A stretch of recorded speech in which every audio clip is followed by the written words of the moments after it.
the streets. We catch the magic of the sights.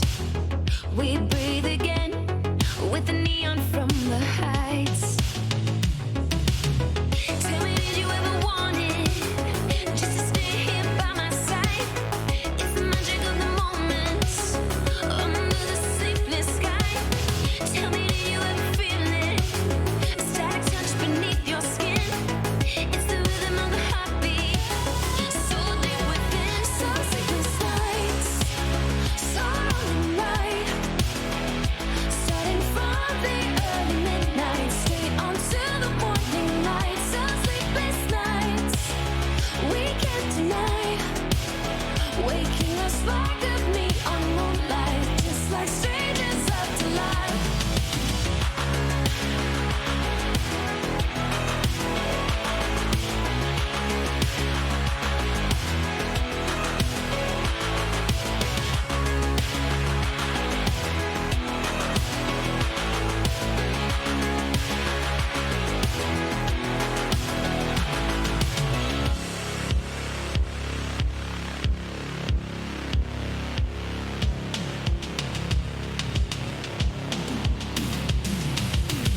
And now we cannot stop the stream.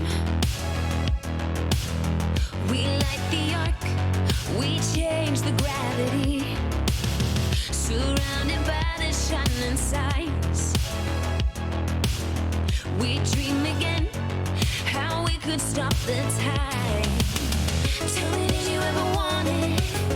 Just to stay out of the dark in an everlasting moment under electric stars. Tell me, did you ever feel it? A flash connection to the dreams in the rhythm of the heartbeat, so deep within. So sleepless nights, so lonely night. Starting from the early midnight, straight on to the morning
wanna feel free, and I just wanna be me. Yeah, I just wanna go so crazy. I just wanna be a freak. Yeah, I just wanna rise to the top.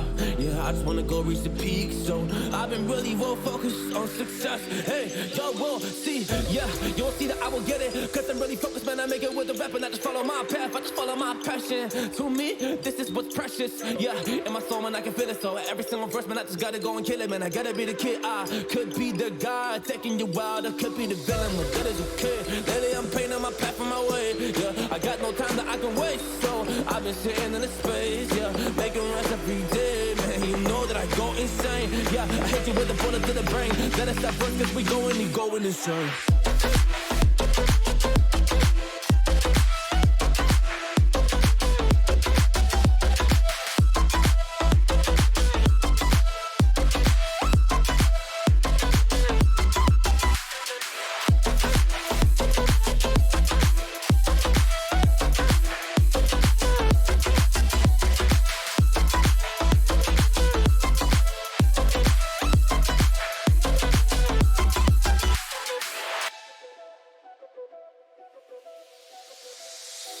You don't know what I'm gonna do. You don't know what is next. And I'm loving the fact, truly it's making me blessed. Cause I work on my team, no snakes in the grass. And we have been tossed in the wind because of the work that we did in the past. Because of the work that we did in the past. When we went to hours, we barely got rest. So I get the realm and we didn't finesse. So I got the feelings that we might be next. Cause when we go in, we win in the match. Sure. When we go in, we win in the match. So that's how we do, cause we be the best. We be the best. Yeah, we be the best. Whoa. Yeah, we be the best. We be the best. Hey, yeah, we be the best. Hey, we be the best. Yo, you wanna come on a test? Whoa, you want to see we the best? Hey, you don't see that we're the best kid, so I suggest you never really come and test it. But otherwise, I will smack your face like Michael Jordan does with a ball on the basket. Oh damn kid, but you didn't expect it. You never really thought that this could just happen, but now really come on and we pull out with the action.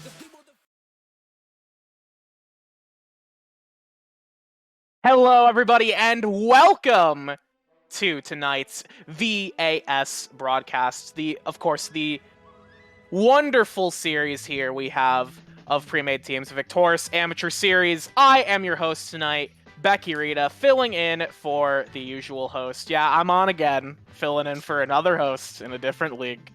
And you'll see me again Friday. You can't get rid of me. I'm sorry.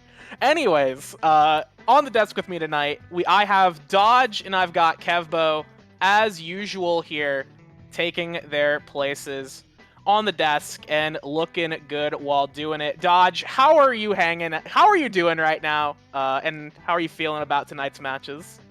You know, I'm feeling pretty good. We should have some extremely close quality of games tonight, considering that these teams are basically mirrors of each other in their performance throughout the regular season so far, so it should be pretty crazy. I just gotta say, your intro, it's just like, you know that meme, it's like Jeb Bush like this, and the entire country having voted for Jeb? That's Becky with all of the Victoris shows. True.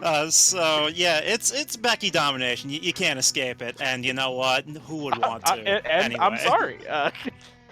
No, thank you. I'm glad to help out, and I do agree these games are going to be very interesting tonight because these two teams are currently tied that we are watching tonight. And of course, there are so many games going on just like across the week for the VAS and at the default time as well, where a lot of teams just look to schedule because it's easier. So we'll get there are a lot of results that come in, and a lot of things can get shaken up across the groups. And we're looking at a very tight match today. Kevbo, how are you doing today? I'm good. I'm chilling. I finally got out of my other workplace where we have no air conditioning and I'm cooking all day. So glad to be chilling watching some League instead. Yeah, I don't know where you are, and you don't need to tell me, but here in the Midwest, it is excessive heat warning right now. I saw an excessive heat warning on the TV. I checked my phone, it's 100 degrees, and I'm like, wow, that's awesome. That's so cool. That's epic. And then I'm staying indoors. So, yeah, definitely not great. It's pretty hot out. I think in a lot of places it's pretty hot out in good old North America right now, especially on the East Coast. But otherwise, it's fine. I can just not go outside. I wasn't going to anyways. Exactly. I mean, it's the gamer angle. We are here to watch League of Legends. We're here to play League of Legends. It just works out perfectly. Yeah, and we're going to be watching some League of Legends tonight. The matchup between our good friends GG and SHZ. We've confirmed that it's Shadow Z. It's not Shadows. It's not Shadows, but with the Z because it's 2005 and we're epic. It's cool. It's cool. It's I cool. made a Z. I think that worked. It's not mirrored. Yeah, it looks like you did it. You nailed it. Let's go. Good stuff. Good stuff. Yeah, no, these two teams are going to be duking it out on the Rift today. They are currently tied at 3-2. I didn't actually prepare any graphics myself, so I don't know if we can pull up the standings. But if we can take a look at the standings. No, I've just heard that we can. Epic. I'm sorry. Well, I do think it is important for us to at least mention the standings. We only have 2 teams right now that are still undefeated, and that is TD Solar over there in Group D, and in Group D, Iridescent Dawn Cerberus. Like you said, though, it is a battle for that last playoff spot here in Group C. I know we have both of these teams, and then our last year's champions, I was informed last week, or last champions. Yeah, Degenerate Ascension. Sitting at 6th, only 1 game down on both of the teams that are playing tonight. So this fight for that last playoff spot in this group is very, very close. Yeah, and one of these teams will have to win tonight, so that'll give them an edge over their competitors to secure this 4th place spot. Unfortunately, Ponygoat, both of these teams cannot lose. The only way that would happen is if we had to issue a game loss to both teams. That scenario is not happening, so... unless they both don't show up. They could just not show up. This is your chance, Ponygoat. You gotta DDoS them.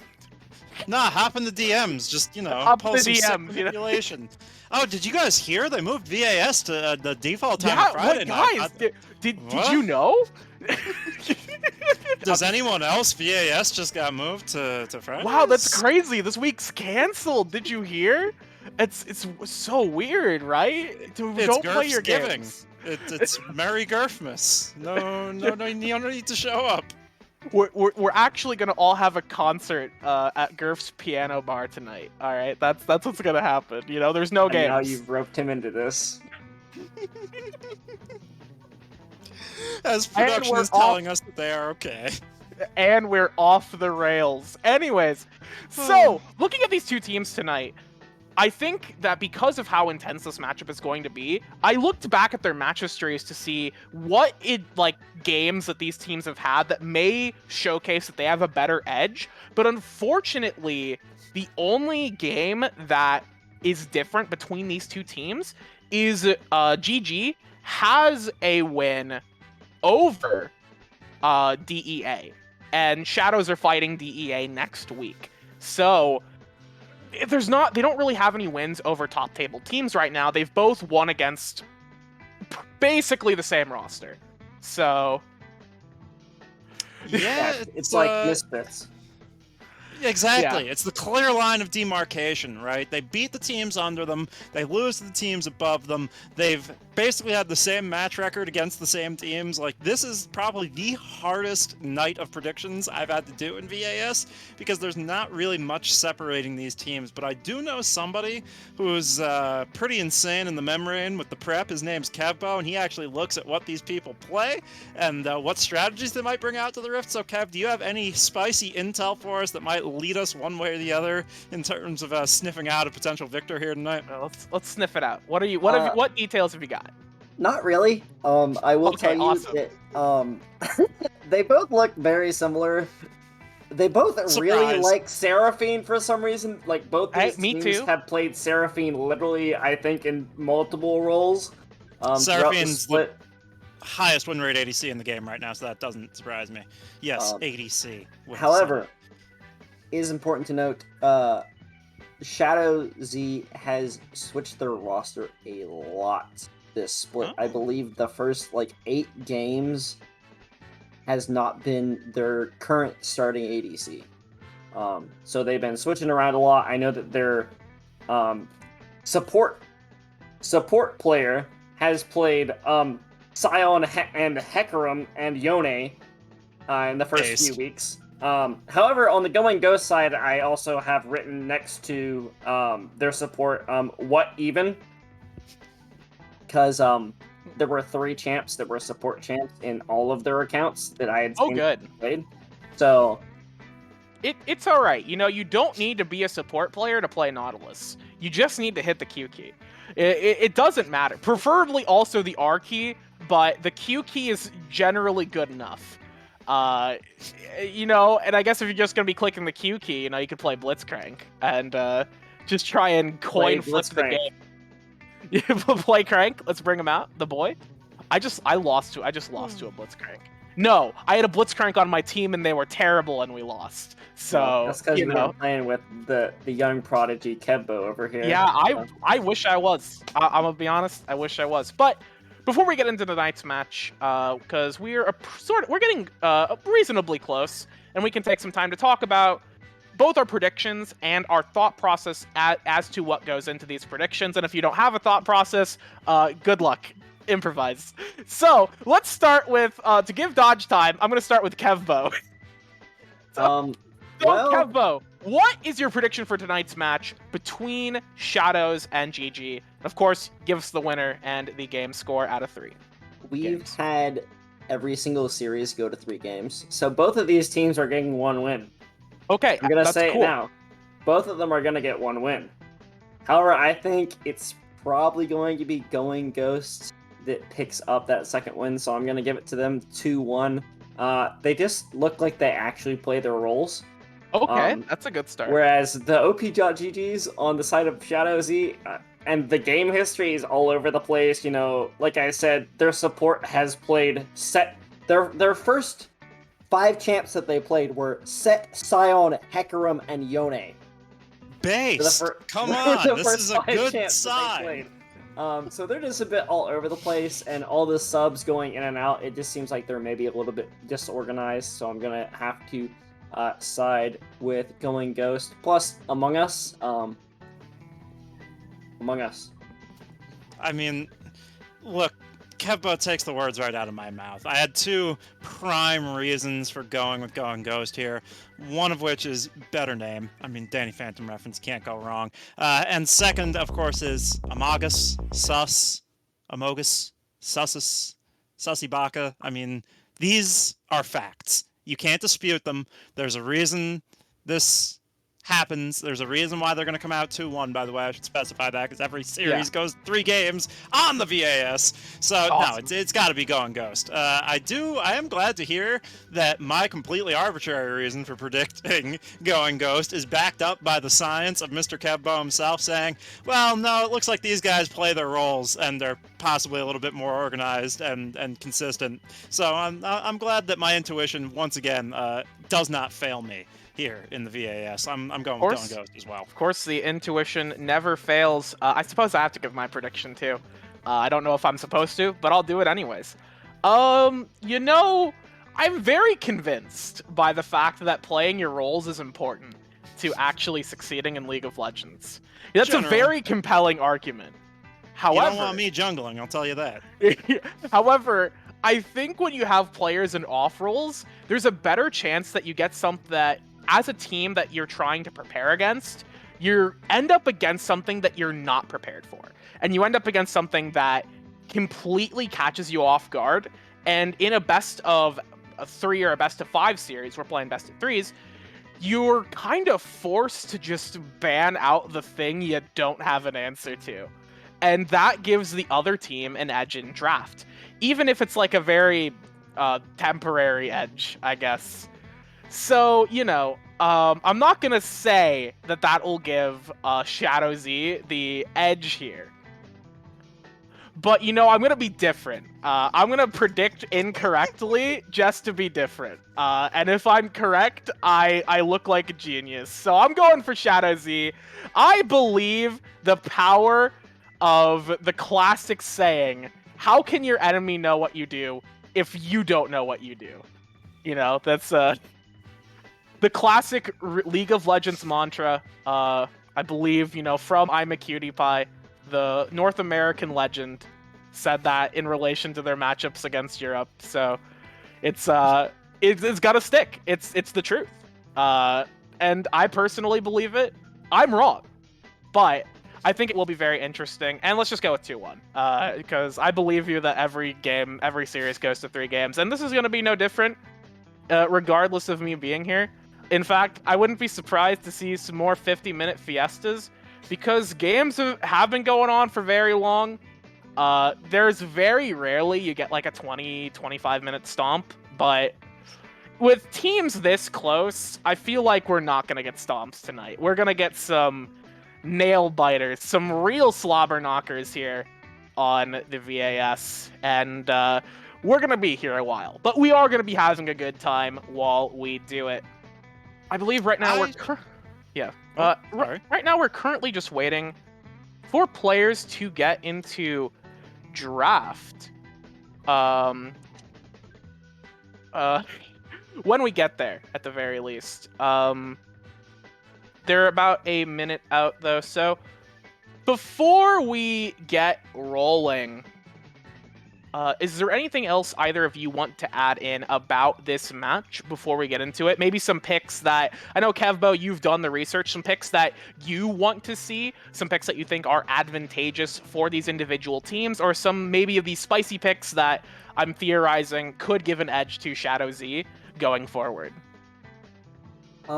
Their top laner definitely plays some stuff that's all over the place. A lot of Karma, a lot of tanks, but at the same time, I think the thing that they played the most in VAS this year is Aurelia. Okay, Aurelia's pretty neat. Side, they've triple flexed Mordekaiser. So there's that. Perfect. I love Mordekaiser. Also, their jungler has played Fiddlesticks a couple times, which Let's go. I'm hyped. A very hype pick to see in any league. So I'd love to see that come out. I really don't know. On the side of Shadow Z, they have done so much swapping the entire season. It's really, like you said, it's hard to predict what they're even going to play or who is even going to be there. So could be interesting. The rest of the teams, I think you definitely want to look at the players to watch. I think are the bot laner for Going Ghost and probably the top laner for Shadow Z. I also think that they have one of the best names I've ever seen. It is Peter Griefer. Okay, that's pretty good. Griefer. That's pretty good. Old school VAS player. We know Peter Griefer around here. Yeah, and Going Ghost has I've earned this win, or Elve earned this win, a VAD mainstay, at least for the past couple splits, who is well known for being hard stuck on a team that they are way better than. So they're currently in jail on the Gators. It's tragic for them. Hope they have a good performance tonight to sort of, redeem themselves. But, I don't think we should have a VAD player on here delivering their biased opinions on the state of the VAD. Whoa. Hold on. Hey, hold on. I'm not biased, all right? It's okay. The bias it's objective fact. Sometimes these are facts, But, yeah, with that said, I think we are ready to hop into draft, so I'll go ahead and throw it over to you guys. We're going to get into game 1 between between Going Ghost and Shadow Z. Take it away, boys. Shadow Z? What are you, Canadian? That was a heck of a thing to transition out on. Canadian slang in here. Becky's from the Midwest, isn't that what he said? That's not Canada. Z? Shadow Z? I'm not over this, Kev. This is an outrage. This is America. as I think we are just waiting for the LOL draft link to come on through and for the draft to actually begin, but that's fine. Gives us some time to talk over the meta a little bit, look at maybe what we can expect to see in the bans, anything outside of specifically what these teams play that you've noticed trending upwards in the meta on this 12-11 patch that you might want to highlight. I haven't been playing a lot, gonna be honest with you, or been paying attention a lot. However, yet another sub for Shadow Z that I've never seen before in their Oh, support. wonderful. Their support player is now playing jungle. Has played Hacker Room already. So more subs. Yay! My prep We means love nothing. Did I say 511? Are we back in 2017? Did I say 511? It's 1211. It's season 12. I mean, I wouldn't mind going back to season 5. Juggernaut rework. I mean, get some Skarner action in here, some old Mordekaiser, the best iteration of Mordekaiser, my first ever one trick in this game. Man, take me back to 511. That would be awesome. But alas, we don't have to time travel backwards. We can move forwards because draft has begun, and immediately we're seeing Zeri, the most OP AD carry champion in the game, who had to get hotfix nerfed on this patch, being taken out of the rotation. The match is going to be that scaling presence, that control mage Victor in the mid lane. This is an auspicious start, as now we're seeing some jungle attention as well with Vi and Olaf. Yeah, and interestingly enough, I was listening to Euphoria while prepping, and Yamato Cannon was actually saying that he thinks that Skarner could be a prevalent pick coming out in the LEC, something that we might end up seeing come back into priority a little bit, but it is going to, like you said, just be banning out some of those really strong picks. Victor, of course, has been around for a long time, but that also leaves the Wukong. Been seeing a lot of that. Surprised to see them pass over the Wukong here. I'd expect them to go back to it. Viego over Wukong doesn't really offer you the same guarantee. Wukong can be set behind and can do what he's going to do anyway. I think Orin is a fine pick if you are going to place some priority on your top lane pick. That's fine, but Wukong, even when set behind, can still get in the midst of a bunch of people, hit that Cyclone, and really send them all up into the air no matter what, whereas Viego, a bit more temperamental, really needs to snowball. But that does leave a lot open for Going Ghost here. The first pickup will be Lucian. What else do you want to see them grab here in this first rotation? It's gonna be Nami. Like, if it's not, I will be absolutely shocked.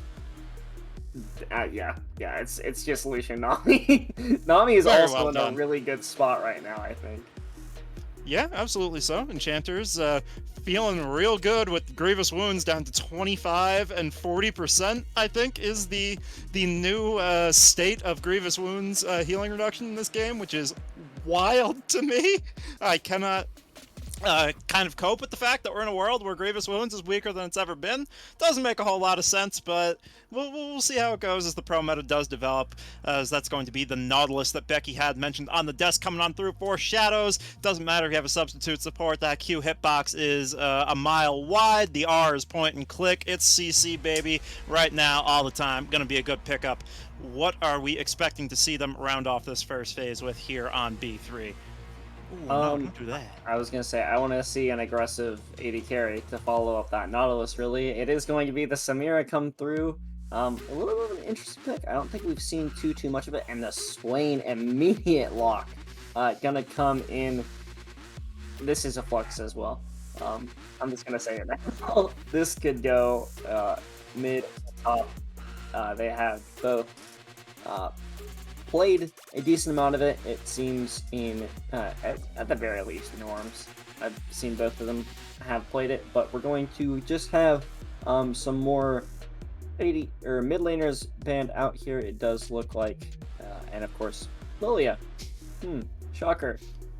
Lilia is a disgusting top laner right now. I played against Lilia today. It's no fun. Still clears the jungle very well. Anything with that percent HP damage, even after taking some tamps down on 12-11 in the form of some small nerfs for Lilia. Still a very powerful champion right now, so not surprised to see, with neither side having picked a jungler quite yet, unless we see something weird with an Orin jungle. Not surprised to see that attention towards the jungle. I also like Going Ghost, getting rid of the Silas. They have some very powerful AP scaling ultimates they picked up for themselves, and somehow Wukong did not come through in the first rotation. rotation, will make it to that second phase of bans, despite maintaining its status as one of the most popular junglers. Speaking of the most popular junglers, Shyvana taken off the board as well, and now Going Ghost is going to be picking their jungler and saving a counter pick for one of their solo laners you'd have to help, and it's going to be the Viego picked up. And, you know, Viego is still in a pretty good spot, even after all this time. Can always go in and knock people up, get those resets, and pop off. But of course, they're looking a little bit squishy on the side of Going Ghost thus far. I'd really like to see them round this out with a pretty tanky top laner. Maybe a Trundle top pick into the Ornn could be pretty good here. But I am really looking at Usain in the jungle here. Is their support player, like I said, so going to be interesting to see how they perform on this Graves. Yeah, definitely so. Has a lot of that snowball potential to sort of match that of Viego. It's going to be that nuclear arms race of who's going to be blowing up who first. Of course, there's a bit more potential for reset shenanigans with the Viego can, even in the span of one fight, just continue getting stronger and stronger with those possessions, as we do see the Orianna locked in last for the side of ShZ. Does leave that counter pick open potentially in the top lane towards the Ornn or the mid lane towards the Ori, depending on what they think is more counterable or where they want to put the Swain for comfort reasons. But team fighting galore for both these teams, right? You have Wombos, you have Ornhorns, you have Shockwaves, and meanwhile Going Ghost don't really have the sort of frontline presence like you pointed out that Shadows does quite yet. So they'll round out with Mordekaiser, which we do see is like Impact's favorite, take into the Ornn up in the top lane. Has made it look really good. So, in terms of a vacuum matchup, looks pretty good for Going Ghost. Although, I'm not going to lie, outside of the smear, I'm really digging Shadow Z here. Yeah, I definitely think that their comp is easier to execute, but yeah, that Ornn into Mordekaiser matchup is not fun. I played it in Clash this past weekend. It's kind of miserable, to be honest with you. I had a horrible time. So it should be a nice pickup for them. But I am really looking at the side of Going Ghost to get their bot lane rolling early. Because otherwise, just the amount of team fight ultimates they have on the side of Shadows is kind of insane. Yeah, very much so. And there's also still flex potential, right? That it's not necessarily a guarantee. It's on the lower end of the big brain flexing. You'd have to be pretty comfortable with doing something like this. But, Swain, also a very high win rate, 80 carry right now. Typically that's with Senna, but if you really felt it was better for you, you could put Lucian into that mid lane. Has a little bit more early shove than the Swain does. Give extra healing with the Nami over to the Swain. Just try and create these, unbalanced matchups in the early game. These struggles for priority, sort of disrupt what Shadows might be expecting coming through from Going Ghost. Where there's confusion for the enemy, there can be victory for yourself. I think that's Sun Tzu said something like that. Sure, why not? We'll say he did. And there's not everything's solved quite yet. There's still wrinkles that could be introduced here in the drafts for both these teams, but it's exactly what we expect. Of course it is. We're not reinventing the wheel here. It is just going to be the straight up sort of Wombo meat grinder comp 5v5 against a lot of really good lane matchups for Going Ghost that might not ever let that get off the ground to begin with. Yeah, absolutely, like you said, and I'm really not sure. I think that's gonna just be the storyline tonight, is that I'm not sure what either of these teams are capable of. I'm not really sure what either of them are gonna do. Let's ban out some picks we've seen them pick before. Let's ban out some picks that we know are good. And we're just going to press R. Roll those dice, baby. Let's see what happens. Hopefully this first game will be a good litmus test to dispel some of that confusion that we're all feeling on the desk tonight about this matchup, because this is going to be a close one no matter what, but we'll have more of an idea of what to expect after game number 1 on the other side of a short break. So stay right where you are. We'll return in a moment.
Welcome to a whole new world. Your planet is now under Mid-Ranger's control. Humanity will be exterminated. If you hear this message, do not try to leave.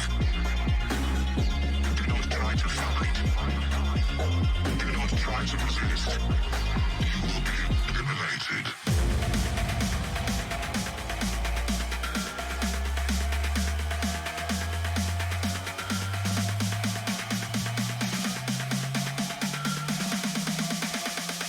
You will be eliminated.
All right, y'all, here we are, and look at that beautiful scoreboard up top. We got the Gerfster producing for us tonight, so we got that, we got that good custom scoreboard coming through. I'm Infinite Dodge, joined as per usual here on the VAS by Kev Bo. As Kev, that's got to feel great. Hussein, gonna pick up a nice little piece of candy there. Yeah, I mean, early boost in the gold. And the XP. And- Gonna hit and level the 2 XP. just that little bit faster. Nautilus level 1? Ooh, I mean, we it's a haven't really pretty seen sick any. level 1. I wouldn't be surprised to see somebody get caught sleeping. Addy Sean not going to connect, but does force the flash out of Sermus. Poor Nami. Just caught unawares, having to blow that summoner spell. Going to make that early lane a little bit harder.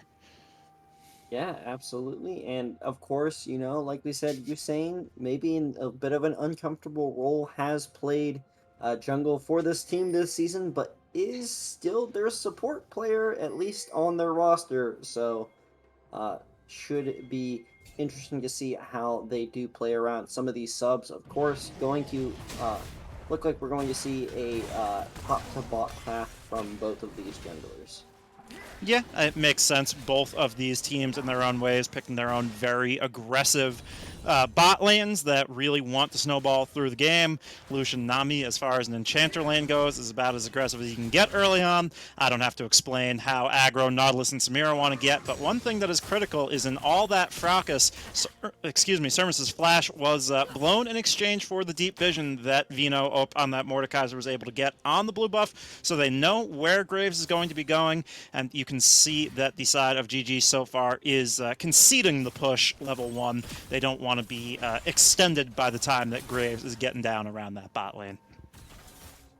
Yeah, absolutely. And you do have to be a little bit afraid. This level 2 going to come in from the Nautilus.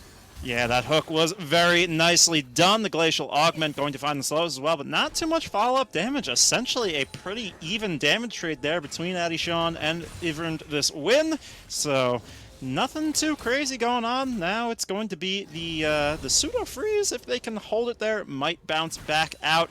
That would be very good news for Hussein to come on through, but they're doing a good job managing this wave so far. Are the bot lane of the Go and Ghost guys. Yeah, and it is going to be just kind of a normal laning phase. We're waiting to see if maybe one of these junglers can look to do something bot side, but I think that the Graves should be able to cover if they are able to get there. And of course, just trading back and forth on the map. Orin trying to do something against Mordekaiser when you really can't. Just hit some abilities, get your passive up, and then pop a giant shield. Yeah, that Mordekaiser, especially after some recent buffs, definitely one of the more frustrating champions in the top lane, as we saw that Viego was going for that bottom crab despite the lack of bot lane priority, but not going to get called on it, not going to get punished, going to pick that up. Meanwhile, Vino using the push to go for the top crab, so it's going to be a nice little double crab for GG as the junglers meet on the bot side as we expected them to. The wave finally crashing back out for the folks on Go and Ghost, but feeling pretty safe here nonetheless. And, yeah, disaster averted for now. Kev, one thing I noticed that I think is pretty cool, both of these AD carries opting for the exhaust. Yeah, and exhaust is honestly kind of busted in the current meta right now. You're seeing pretty much everyone take it. Of course, Diego maybe gonna Fight coming through.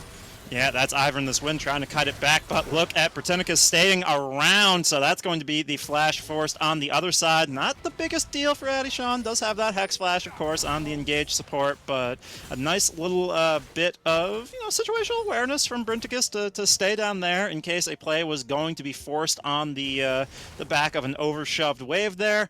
Didn't quite help break the freeze, so they are still stuck in lane right now. Can't take the reset, and meanwhile it will be Hussein looking for the cross map play to take away these Krugs. Yeah, I mean, he's going to get that level lead and hopefully able to transition that into a gank here soon, either on to their top laner or mid laner, of course.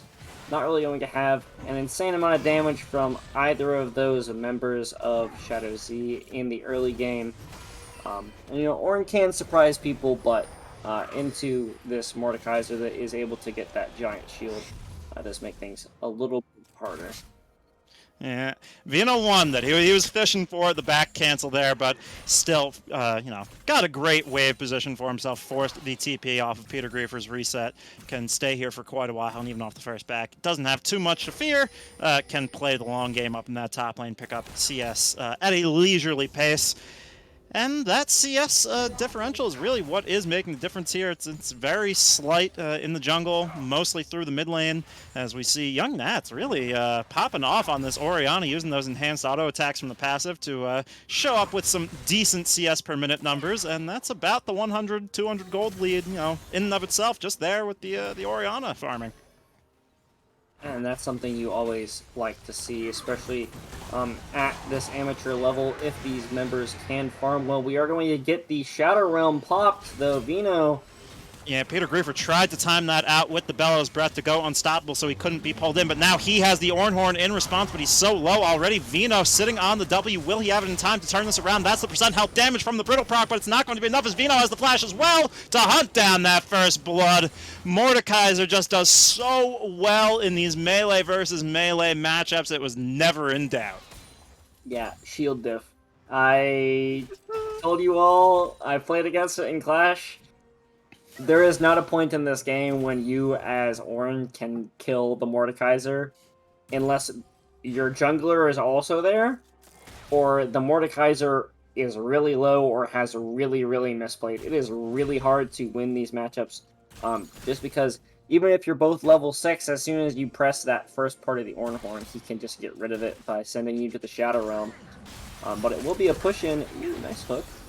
Yeah, it was Sermus going up to gank, but that does result in the hook. But look at the turnaround trade on Adishan, taking down off the Ignite, just ever so slightly able to get away. A nice middle bush ward did spot out Brinticus coming on down for a lane gank as well. But this should secure all the priority that Going Ghost needs to take on this first Mountain Drake here.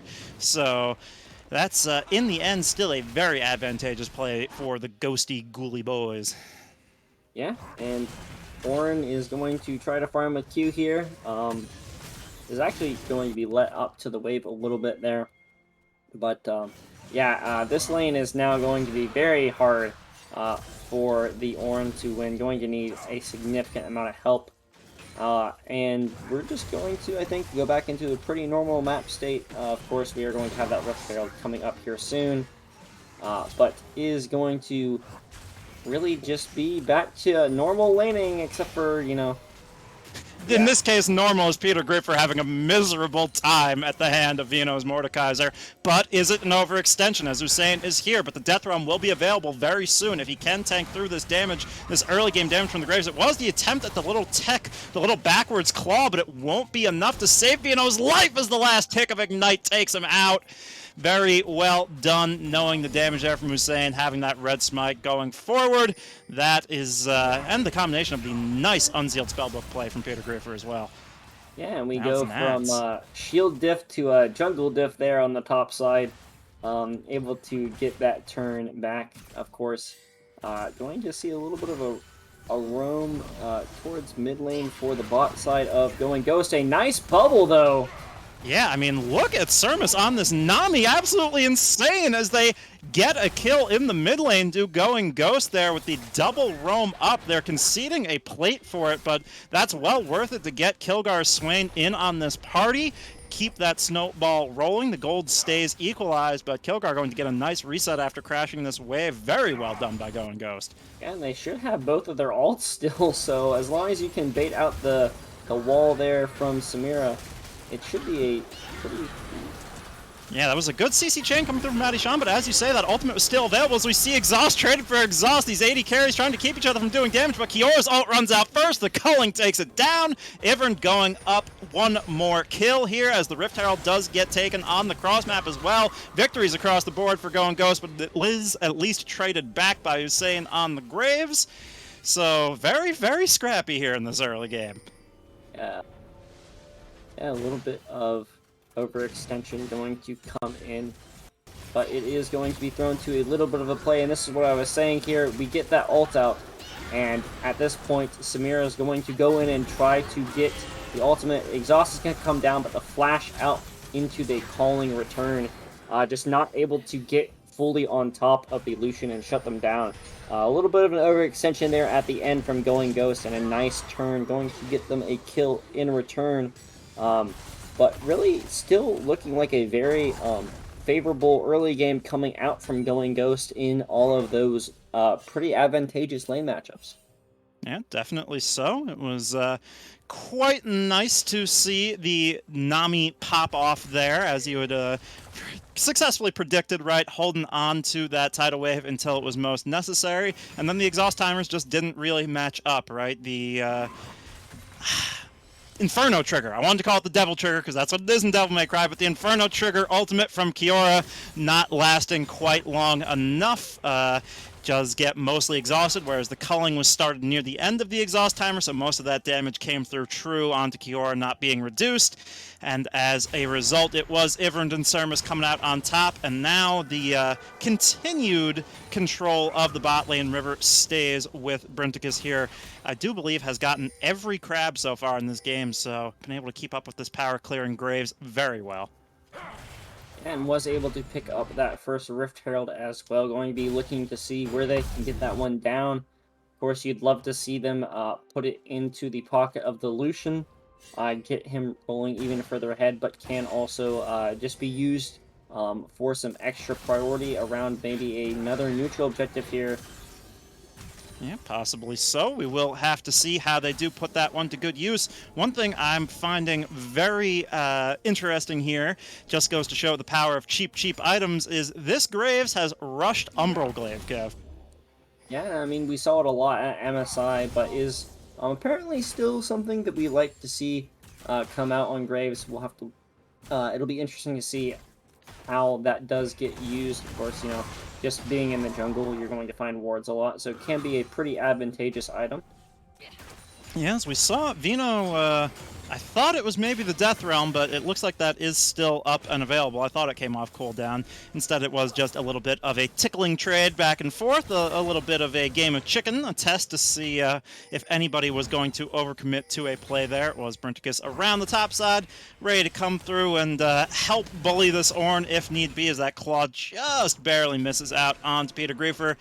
Rebounding pretty nicely in this lane. The score lines are about the same. The farm isn't too disadvantageous. Only down about a plate is the Ornn, and that is a nice point of stabilization as this Shadows team looks to scale up. And now finally, crab meat for Hussein. Yeah, you know, very long time coming, but they are going to, it looks like, trade this. Ooh, that's the Ornn. Yeah, the Ornn Horn absolutely gobbled up by the Shadow Realm as it's looking for the cross-map play. It was Vino trying to trade Ornn for the Drake. Essentially, they do get some mid plates as well, as once again, Sermus's bubbles land very, very cleanly, prevent any further aggression, but Drake's score evened up. The result is the flash of Peter Griefer and some plates in the mid lane traded in return, and you know, we were hoping this game 1, Kev, would sort of show us that one of these teams is weaker than the other in some way we can detect, but it's really stayed even. Maybe Peter Griefer looking to change our minds now as he finally finds his all-in opportunity, but here's Viego as the flash away from Vino is good to keep him there for now. The mace comes down, Kilgar picks it up, and that was so close. Yeah, and I mean, good bait, I guess, coming in from Vino there onto the Ornn. It does end up going to this Swain as well. Also going to be picking up a Dark Seal here, it does look like, and should put them in a very good spot on the Swain. Yeah, definitely so. He's got that Leandri's Anguish finished, going to be cutting through the health stacking of the likes of Ornn and Nautilus quite effectively, so nice little pickup for Kilgar there. Vino as well on the Mythic. Mythics across the board, really, for Going Ghost are only up about 600 gold, but it's in all the right places to give them a lot of strength right now ahead of this second Herald fight, which will be coming up quite shortly. As we see, Adishan may be out of position here as the claw does find him. He's pulled back. The eye goes down. Brinticus, of course, in position to follow up. That's the depth charge and the shockwave combo, but not really enough damage on just a double book Orianna to find anything there. So it's a vision trip gone wrong. Yeah, and you know, that's just the price you pay on support sometimes, as we see Vino going to just get the ultimate come out again. Round 2!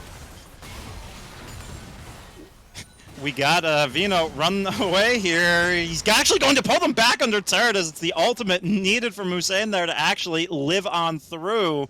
Vino playing with fire once again in that top lane, but I'm glad to see Peter Griefer still taking it to him. You know, we've seen how this matchup can be rough, but we've also seen twice in a row it almost going in the Orange favor. Going to hit that level 11 now as well. Have the augmented level 2 Call of the Forge Gods, so definitely can't count out Peter Griefer, as now we see a hook land as well in the bot lane. Ivern going to dash away, however, and it's just it's a bit of a, you know, an exchange, I suppose.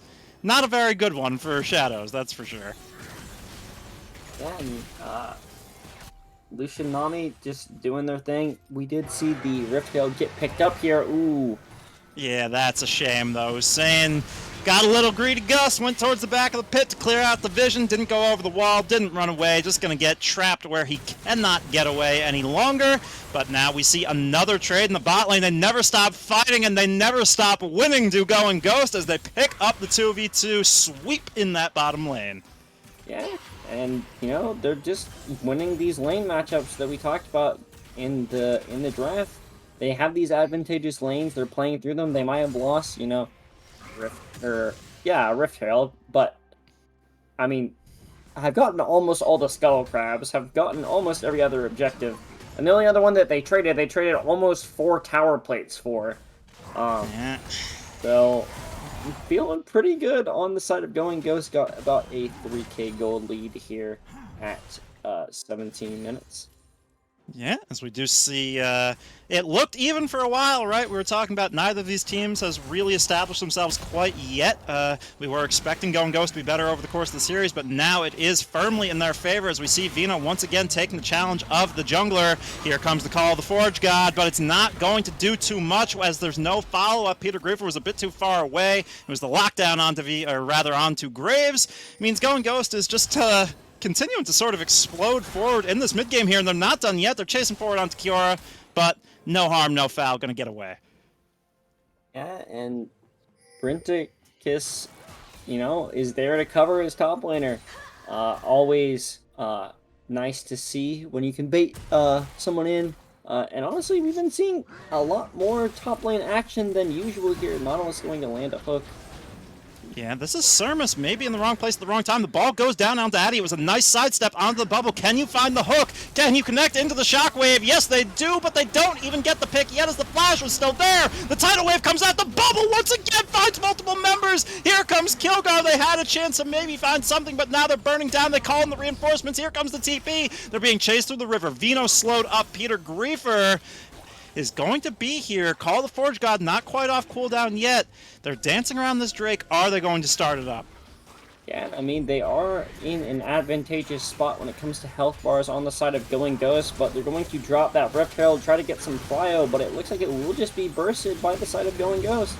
Yeah, no, it was Peter Griefer over the wall for the steal. Can you believe that? The Ord MVP coming through, another multi-man knock as well. Brinticus in the midst of multiple members. Can they find the kill? No, he will get the reset. And now it will be the destruction of the Shadows. They tried so hard to get on through that fight, but it wasn't enough as they get wiped in exchange for one measly Drake. Yeah, and a bit of a hero play coming in from Peter Griefer as we should be getting a little bit of a replay here. Yeah, going to have this one bursted out. That Rift Herald, like we said, dropped in the mid lane, and really good timing from Peter Griefer. I don't know how they spotted that one out, but going to pick that one up. But you're just so far behind when it comes to damage. Vino just sends someone to the Shadow Realm, gets those resets, and is just on top of the backline in this entire team fight. Of course, got the resets onto Britannicus and Brinticus, yeah. Brinticus. Yeah, I'm not 100% on. It's an awkward one. I don't blame you. It's kind of hard. It doesn't roll off the tip of the tongue. As I was saying, you know, he's playing with fire a little bit. That jungle, that's not really yours anymore, buddy. You're down 15-2. It's AK at 20 minutes. You can't be walking up to the river brazenly like that. As It's Going Ghost showing us now very firmly who is the better of these two tied-up teams in the standings. And they're doing it with aplomb as well. And it's not like Shadows didn't have, angles. We liked some aspects of their draft. They have the ease of execution. They have some scaling elements. But then when you introduce that Samira, who's counted up so easily by CC, it means if you don't snowball through that bot lane, it's kind of doomed. Yeah, and I mean, they're just so far ahead right now. It's so hard to win these big team fights unless you get a really good Orianna ult. Like that? Oh my goodness, as the follow-up good as well, but he's still not quite dead yet, as Sermus and Kilgar were able to do a lot in return. They do get the uncontested pick in the end, however, but now is it the overextension Addy? Sean feeling himself a bit too hard. You just had to take what you could get and run away, as it is the extended 1-for-1 now. Going Ghost, wiping their brows after that one, realizing they didn't make too much of a mistake. They got it paid back. Yeah, I mean, did get a little bit of an objective bounty for the Samira there on the bot side, and that is really the angle you're looking at for Shadow Z here. Lots of objective bounties, a lot of regular objectives, as they were able to pick one up there, I believe, and going to even out this gold lead maybe just a little bit, but of course, they still have quite the gold difference at this point in the game. Very far ahead for 20 minutes, almost 6K. You're not wrong at all. It's an even out, but it's like the little anticipatory, like the first little drop on a roller coaster, where we're gonna go back up and then we're gonna drop again. This roller coaster is not done climbing. Yeah, I mean, it's just looking really rough here. Of course, Ornn is going to struggle more and more against this Mordekaiser. The more items come in. Yeah, that's a 2-level advantage. That's a pull back. That's a passive proc. That's Vino just being a menace with this percent health burn from the Demonic Embrace, the 10-stack Dark Seal, the escalating damage of the Riftmaker and the Conqueror in concert. There is just no way that 1v1 in the side lane is ever winnable for Ornn. This is what we call in Europe a bit of a rough one, a bit of a diffy in the tiffy. There's various phrases for the unholy thing we're witnessing right now. And Vino has found another way to get behind Peter Griefer, and that's another quarter of the health bar gone. Yeah, at least the flash will be back up soon, as now maybe it was Sermus's chance, or rather their opportunity, to be the support that gets picked out looking for vision. The hooks have looked pretty good from Addy in this game, even when the team fights aren't won, but this time it might be, as it's the double kill for Young Nat on the Orianna, and that is a big uncontested win coming through for the Shadows. Diego was so close to getting the reset and just turning that fight around, though. That was so close, as I believe we're maybe going to throw it to a replay here. Vino, of course, like we said, I don't know how they keep finding ways to get behind Peter Griefer there on that top side. And then, of course, Sermus maybe a little bit overextended. They think that they're walking away, and then immediately turn, gets a really good hook, and Orianna ult immediately shut down. And they just keep going. Furia trying to get the resets there, or to get the ultimate, and Britannicus just barely not able to get that first kill and start getting the resets, and that will mean that it is going to be a third dragon coming in for Shadows. Yeah, Kev, I'm starting to feel like a bit of a caster cursor here, because I had said, the early game was close, but then Going Ghost pulled out way ahead, and now it's not really in question. But this gold leads down to 5K. It was once 8K. Shadows are on sole point off the back of a heroic steal, Shades of Licorice being invoked by Peter Griefer, getting over that dragon wall to steal away that Infernal Drake. I mean, this is closer than it should be for Going Ghost at this point, especially after that last fight they lost. Some key shutdowns going over to Ori. This is getting a little bit sweaty, and not just because it's hot out. And, those bounties are going over as well, slowly but surely. And of course, like you said, this soul point and an Infernal Soul, and that is going to be very strong for whichever team can pick it up. But it's just a lot easier to engage from the side of Shadows, isn't it? You have that horn, you have the Nautilus Q. You can engage from a full screen away and not have any issue following up. Yeah, it's especially when you combine in the follow-up capability of the Shockwave, pretty deadly recipe. Going Ghost going to have to refocus here and play a little bit cleaner. The bot lane largely has been very effective, but Cerberus going to have to be a bit more respectful maybe, because at this point the one-shots are capable of coming through from the carries of Shadows on this squishy little support, so definitely going to have to pay due respect. And surprisingly enough, it's not really this Lucian Nami that we've been seeing get ahead. I was really looking at the bot side to see which one was going to have a good time in that laning phase. Of course, they did get a 2v2 kill, but been kind of silent compared to the rest of the team thus far. It has really been this top side of the map that has been going pretty hard for Going Ghosts. Of course, you know, we are going to have that next neutral objective come up here soon. And another objective bounty going down. Yeah, look at that. 4K the gold lean down to once from 8, but it will be met with a counter pick as Kilgar goes unstoppable. I think we sort of forgot to put some respect on the Swain's name. Has been very strong throughout this game. Finally gets a chance to get another last hit in a fight. So that is the trade coming through, and that sort of bounces things back in the other direction, as Hussein doesn't want to keep moving forward there, doesn't want to get stunned up, but Adishan does want to come forward still, and now the Hall... Oh no, the Ornhorn didn't follow up, the Shockwave completely whiffs! Addy's still moving forward, trying to find something, but look at Kilgar behind them, that might be the death knell of the Shadows. It was so close to coming back for a while, but maybe Peter Griefer in the backline can at least trade for the jungle, but the exhaust eliminates him from doing any damage whatsoever. It's a clean wipe of 3 and a Baron left to claim for Going Ghost. They have put themselves back on top of that mountain. Yeah, and that deep TP coming in from Vino, able to get behind them and absolutely shut them down. A Baron picked up right afterwards as going to toss it to a replay. And really, it looks like it's Hussein maybe getting a pick out here. Adishan, of course, a nice predict with the Q. And I believe just mistimed the Ornhorn. That really could have been the thing that changed the fight. Dodged again, but Vino shows up behind them, gets a massive pullback. And it's really just a chase down from there. Kilgar with the ultimate. Peter Griefer tries to get something done, but against 3 members, it's really hard there. And it will be Going Ghost picking up a Baron objective at 27 minutes. Vino. Yep. Vino gets hooked, but...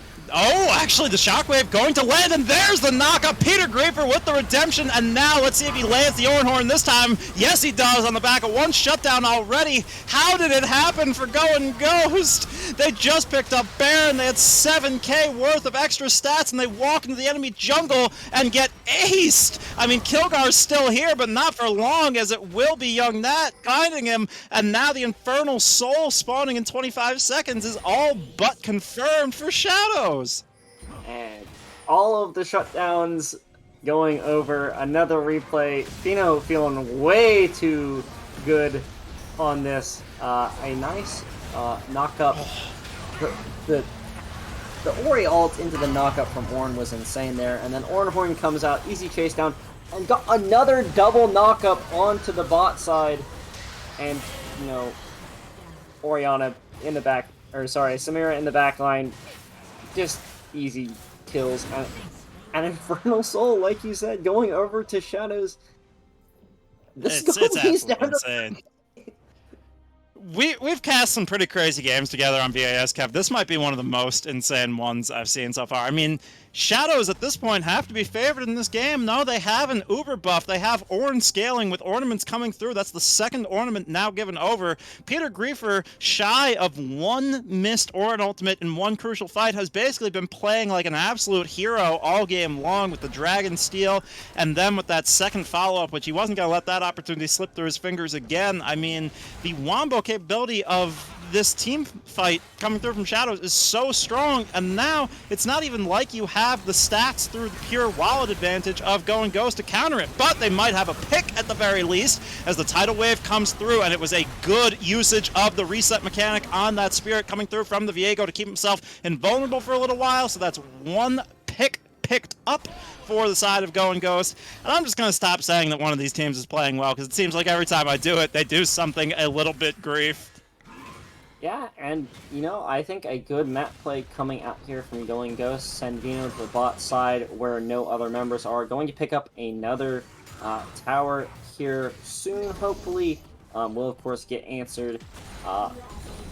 Britannicus almost going too deep. I think that has been the swing factor thus far, as both these teams making these kind of over-aggressive plays in places where, you know, it could be a lot easier if you just back off a little bit. Yeah, these supports in particular definitely getting too big for their britches at certain points. We saw Vino fall prey to it as well, feeling real big on the Mordekaiser and walked right into the wombo of the century. But it's definitely, you know, you would hope at this point that both of these teams have been served enough reminders to show some humility and play the game very carefully from this point out. You have two, you know, big advantages coming on through as Going Ghost in that Swain and Lucian are both doing tons of damage, whereas only the Orianna in the counterpoint has that same potential, right? It's going to be the Eye Edge just picked up for Samira, so it's 3 items apiece for both of these 80 carries now, but still Lucian ahead, so you really got to lean on keeping him alive, letting him get his DPS out, and letting him shine over the Samira in these fights. And I think something important to note as well is that no one has paid the QSS tax yet, so Vino can have a big impact on these fights. Of course, it looks like has been choosing the Orianna thus far as a good target to shut down. Of course, you know, you get those extra stats from them if you kill them in the Death Realm. So, you know, extra AP coming from Orianna, always kind of nice, but of course, can be a possible swing factor in a 50-50 for the Dragon if they are able to get that one down onto Usain. Yep. And if Vino can find the deep flanks onto the Ornn, could definitely be good to, as we've seen him do once in this game already, just shoosh him right on into the Shadow Realm as he's using that Ornn Horn, completely separates him from his capability to then get the second hit and find the multi-man knockups as it disappears out of existence. So there's key targets that can be, you know, abused here by the Shadow Realm, but it's all about execution. As we crest the 32-minute mark, we're getting into that deep League of Legends territories. We see the Fnatic brush coming through, and that's Addy walking where he's not supposed to be, but he still has the flash, and they don't have the burst durability update things. I've never seen a bush like that do so little. I mean, it still was kind of effective. They did get the flash out of Adishan, but will have that Hex Flash for possible engages still, as it looks like we might be having a team fight setting up right here. Ornhorn gonna come out. Yeah, but it's not going to hit anybody, neither does the hook. Here comes Vino on the deep flank. Brintic is forced to use the ultimate just to get away, and the tidal wave also doesn't connect as Lucian's taken out. The eyeball might find some chip damage, but it's a 4v5 on the map with low health bars for Going Ghost. And I don't think they're going to be able to continue forcing forward. Here comes the Claw. It finds some certain members, but the Mace doesn't. And that's the CC chain on Divino. We've seen this one before. Rewind it, play it back. He's going to have to find some hero plays here or just run away with his Mace between his legs, because I don't think there's anything left for him to do, as now the Baron is in the sight of the shadows. That Orianna damage coming through there, absolutely destroyed. I've earned this. Going to see a little possible attempt here. Yeah, Brinticus isn't going to get it. Doesn't even flash the wall. Doesn't have the way out, but they do have the deep flank as it's Kilgar all the way behind. Going to have that ultimate ticking, and it's going to be Brinticus who actually finds the enemy support. Going into the Zonias is Kilgar trying to heal on up.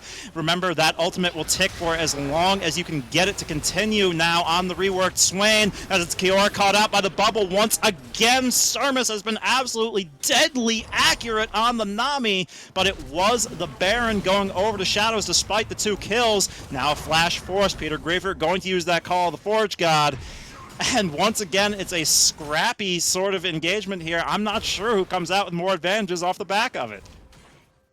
Yeah, and it will be, it looks like, as we maybe throw it to a bit of a replay here, didn't really spot out. They literally just walked into the flank on the other side. They're able to pick up the buff, but then Adishon goes forward, trying to maybe make an aggressive play onto them, but that backside able to just absolutely come in and destroy them. The pullback's insane, and that will probably mean going... Yeah, as we see it coming back over to live, Brinticus almost got eliminated at this Elder Drake spawn. Would have been absolutely tragic for the side of Go and Ghost, but just manages to escape with some of that Nami healing. Does have the smite still available. That's what's key. Has life stealed up with this blade. Has hit these honey fruit to get back up to full health. And this could be the fight that really decides the game. 3 members with Baron right now around this Elder Drake for the side of the Shadows. And it is Vino who wants to start things off. Finds the pull back. But look at the Wombo coming out. He is already taken so low. Will he have the W up in time to continue going? Is in the back line. It will be Kilgar into the open. The shutdown comes on through for the Orianna. Look at the Culling Kite out. Finally, Vino does fall. This time the bubble won't connect. A double kill for the Ori means the jungler is off the board, and this is an Elder Drake for free going on over to the Shadows. And, you know, they literally just walked in and pushed them out with their tanky stats. Able to get in there and come back to an even game when it comes to gold. Oh my goodness, definitely an exciting... That's the most ridiculous graph I've ever seen. Yeah, that graph is kind of insane, but it might just be the end of the game here. They have the... They have the Elder Drake execute, man. I mean, what's a mermaid supposed to do there besides get chopped up into sashimi? I mean, the wave clear just isn't here right now. Not exactly a scaling 80 carry as Lucian either, as here comes the last stand. The Call of the Forge God doesn't connect with anything, but the executes are just going to prove to make these offensive moves from Go and Ghost futile, as it will be the victory picked up here in near 40 minutes for the side of the Shadows. They are defying our expectations as they go up 1-0 in a comeback fashion. I mean, defying expectations or setting us up for a reverse sweep? Of course, you know, VAS, 3 games, you know, our predictions aren't dead yet, is all I'm saying. I know Becky on the desk was talking about wanting to go against the flow. I don't think you and I have been very good at predicting thus far this split here. No, nowhere near as good as I am in VRS, that's for sure. These teams are hard to predict, man. I mean, we sort of chalked it up in, in the pregame fairly well, as I do think we are going to take it over to the desk and get Becky's thoughts on things. But it is definitely a curious one, because we said in the draft, right, Go and Ghost, they have vacuum counters in the lanes, they have strong lanes, they have snowball potential. If they snowball, they should be able to win. Meanwhile, on the other side, it was Shadows with the scaling and the ease of execution in the team fights. We saw the snowball come through, but it's gold, baby. You just, in this ELO bracket, you can't beat the ease of execution team fight Wombo compositions. No, you cannot. Wombo combo is far too powerful to really overcome unless you have such a significant advantage that it literally doesn't matter and you can do anything. But I mean, we saw you thought that happened. We were all thinking that happened. Did you see that gold graph? No, during that game, like I saw the absolute deficit that our good friends Shadows were in, or Shadow Z were in, and I was like, well, that's the game. And I started practicing Earth Machine combos. And then I look back, I finished my solitaire game, and I look back up at the screen, and suddenly there's an Infernal Drake taken, an Infernal Soul, and there was a big smite steal from Ornn, and I'm thinking, like, what just happened? What happened while I was what happened while I was playing with my trains? What's going on, guys? How did we get here? And I suppose it's something we can really talk about either now or before the next game. How did we get here? How did the composition of Going Ghost just fall apart there. Just ended up in a ghost trap of their own, sucked into a tiny little box, never to be seen again. Kev. Oriana pressed R. That's not There you super go! Ding, ding, intelligent. ding, ding, ding, ding! You read my mind. You knew exactly what it was. It's not just Oriana. People pressed R at the same time. Oh my god. I mean, That's amazing. That's mind-blowing. This has never been done before. You want to call it, going back to the Yu-Gi-Oh references, is it a Bronzodia? Is it a This is Wombo? Exodia, yeah. No, it's the classic Exodia comp where you just pick good champions that win late game. I don't necessarily know if Samira and Graves fit that angle, is the thing. But fortunately, Ornn and Oriana absolutely do. And the Oriana had quite a significant lead over their lane opponent at the end of the game. Nearly 4k gold up on Kilgar was young Nats. And it really helped enable the team to succeed. And yeah, no, definitely very impressive stuff. And I gotta ask, because I'm looking at it, I see a funny item in Lucian's inventory that I want to know. I want to know the theory behind that. I want to know why we have picked this item into Ornn, and into Nautilus, and into Malcolm, who is basically a tank later in the game. Why Collector? Dodge, you're muted. Well, 10 seconds. Dodge? Oh. Hello? Oh, it's all skipping forward. It's all skipping forward. I'm sorry. I made the horrible mistake of trying to exit League of Legends, and it destroyed my computer. So, Classic. can I be heard now? Yeah, we can hear you. Okay. Yeah. So no. break Never down try. the Collector. What is there to break down? You know, it's fine sometimes situationally into tanks, because they have a much lower threshold for what 5% health is for them. It's not like you're ever going a Grievous Wounds item, even against some healing, because Grievous Wounds sucks now. You know, probably should have been a Lord Dominic's, but what are you gonna do? You know, it's gold. It's not. My expectation. The dopamine hit. Yeah, my expectations around like execution in gold games isn't so much on item buys, right? Even though you could argue that's the easiest thing to correct, even if you're a low skill player. It's just more so about seeing the growth from game to game of the decision making, especially in draft. I think Going Ghost picked very greedy. I think they picked a composition that they played well in the early game. They played to its win condition, but they didn't have the skill cap to really make it work. So I want to see them go back to basics. I don't care what they build, just play a composition that has inherent advantage in the late game, because this is VAS. All these games are going to 40 minutes. Okay. Do you agree with that? Before we go to break, do you agree with that analysis, Kev, though? Or do you think that there is a different angle for Going Ghost to take on the next game and actually close it this time? I think they didn't really have a late game carry. No. And they didn't end early enough. So, No. They just didn't. Not for lack of trying from Shadow Z either. Like, they had started the comeback tour, right?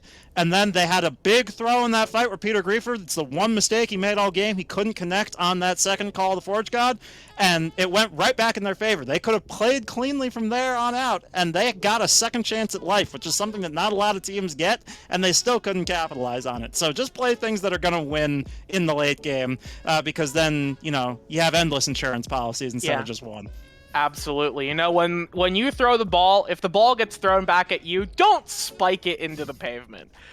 Catch the ball and actually do something with it and win the game. So we'll have to see if Going Ghost can take these sort of draft adaptations and maybe play something a little more safe and a little more standard in the next game, and showcase that these players deserve to that this game was more of a fluke. Losing a 10k gold lead is unusual, and that these players do deserve to clean up the series in a reverse sweep, but we'll have to figure that out when we come back, because we're going to be going to a quick break, and when we arrive here, we will be in draft for Game 2 between Shadow Z and Going Ghost.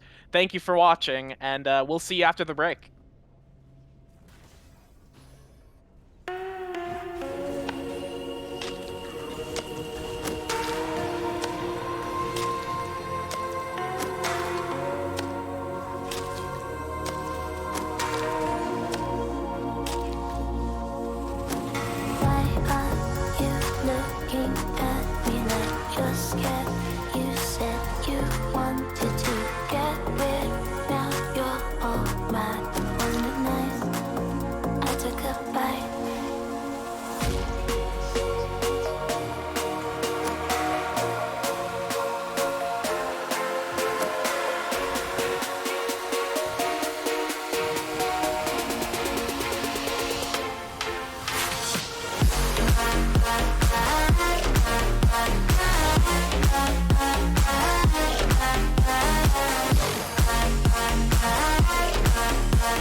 promise I won't take too much. You'll be alright. Turn out the light. Turn out the light.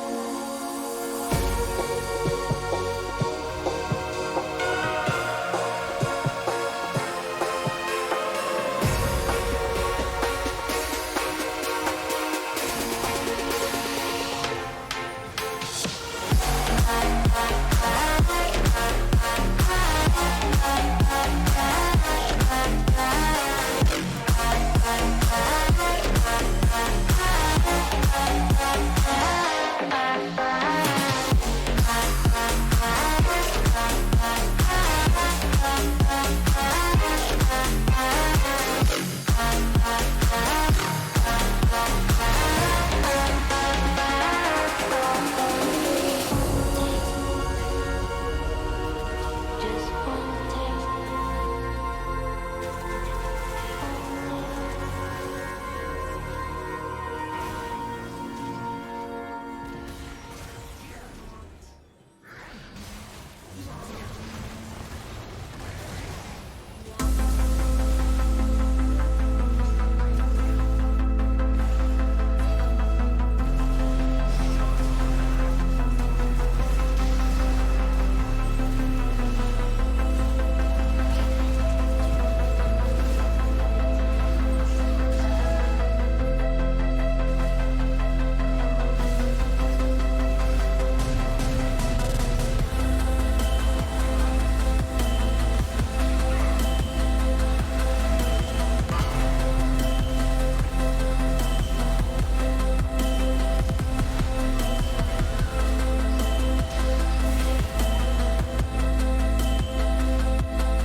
All right, y'all, welcome on back. It's game number 2 time. I'm Infinite Dodge, once again joined by Kevbo.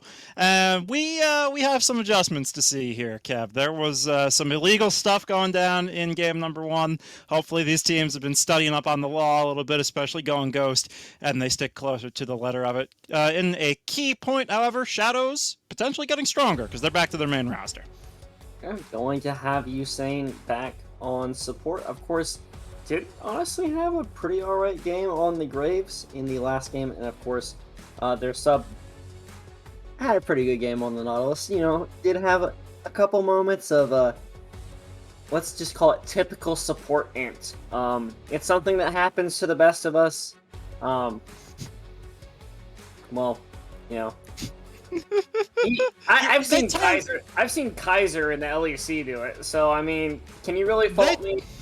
No, not that. They turned the Nautilus into Nautilus intentional winning in the late game when supports are meant to int, right? So it was a great performance from ADI coming on over into a different role, but it is now time for the draft of Game 2, and we see some pretty similar stuff with the first ban. That Ezreal is gone once again. We'll see if the adaptations do come out. Definitely don't want to see Ornn going away for free to Peter Griefer again. Yeah, and that is a very strong pick. Of course, they aren't going to have first pick, so yeah, Villa could pick up that one if they wanted to. But of course, I'd imagine we're going to see, like you said, probably very similar bands. I definitely think that the Vi band is going to come out. I think Vi's in a really good spot, and it's something we've seen Britannicus play already. But of course, taking a while on this one. Yeah, they really don't know what. Oh no, I'm sorry. It all just skipped ahead. With blazing speed, they've decided Zeri, Victor, Graves, Morgana. That's wild for me personally, that Going Ghost banned Graves there. I do not think Graves was the problem last game at all. But you know what?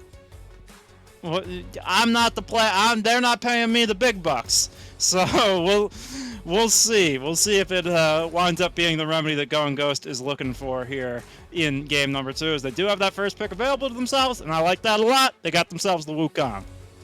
Yeah, Wukong still in a good spot ever since the rework, of course. And we did see that Vi band come out, so I'm not at all surprised to see that one come in. Of course, has played it once this split, has Britannicus, so does have a little bit of experience on it. Is more traditionally a tank player, so kind of surprised. And there's that Seraphine priority coming out. It's always here with both of these teams. Definitely a pick, and of course, flex. Can you say 3-roll flex? I mean, this thing is crazy.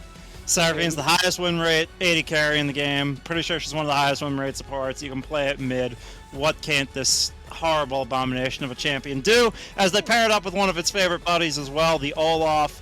That is definitely a recipe for success for the Shadows. And that could also be a flex because you can play it top lane now too. So kind of just leaving it up to mystery, hiding in the shadows here, are Shadow Z. Oh, he said the word! He said the word! Oh my god. I got that. That was very good. That was very well done, Kev. I appreciate it. You're learning from the school of awful puns and wordplay that I've tried to put forward so much, but I love that for Going Ghost. I mean, that's about as much of a pivot as you can make. We said, play something that auto-wins late game. So what do? They got a Nivea. That is absolutely wonderful going on through that Iceberg, getting repopularized a little bit in the meta during MSI 2022. It was the first time we've seen it show up in an international tournament in God knows how long, maybe back to the days of Moscow 5, honestly, or Froggen at the very least. So very sweet to see, and they pair it with the Kog'Maw. They've gone the complete opposite direction. The needle has jumped to the other side of the scale. They said scaling, scaling, scaling. Yeah, maybe with the same read that I had there. Let's just have some. I mean, we won an early game gold, so we might as well just carry that into the late game. So hopefully can get something done there, and I don't think that's at all surprising to see that Orianna come out again for Young Nance. Did have a stellar performance in the last game, but going to see the second round of bans come out here. Of course, top laners still up. Peter Griefer has played a decent amount of Aurelia this split, but a lot of their stronger picks are these tanky options, so I wouldn't be surprised to see maybe a Karma ban, especially I think is a good one, and not surprising at all, the Lulu paired with the Kog'Maw not going to be allowed to happen. Yeah, that's a combo that just cannot be birthed onto Summoner's Rift. I have an idea. It relates to top lane here. We'll play a little Wheel of Fortune guessing game with this. 7 letters, 2 words. Can you guess what I'm thinking here? You want to buy a vowel? A champion? No, yeah, this is an action I think one of these teams should take. Split push. No, I think that's 8 letters. It's let's see. Let me do my it's 7. It's ban Ornn. Yeah, I would not be surprised to see that one come through. Oh. Becky in the chat got it. Got Bon Arn instead of Ban Ornn, but Bon Arn or Ban Ornn. What you gonna do? Oh, they banned Ashe. Are you kidding me? Yeah, I'm not surprised to see the Karma though come through. Of course, have seen that one played, and okay, now you pick Ornn. Peter Griefer's top picks from solo queue aren't top laners. They're Karthus and Karma. So, you know, sticking with the Ks on that top side. And of course, you know, we do have still a little bit of flexibility here for the bot side of Shadow Z. I believe they have played a Seraphine Sona lane, which is kind of interesting on that bot side. Both are in a very good spot, but we are going to see the Renata come through instead.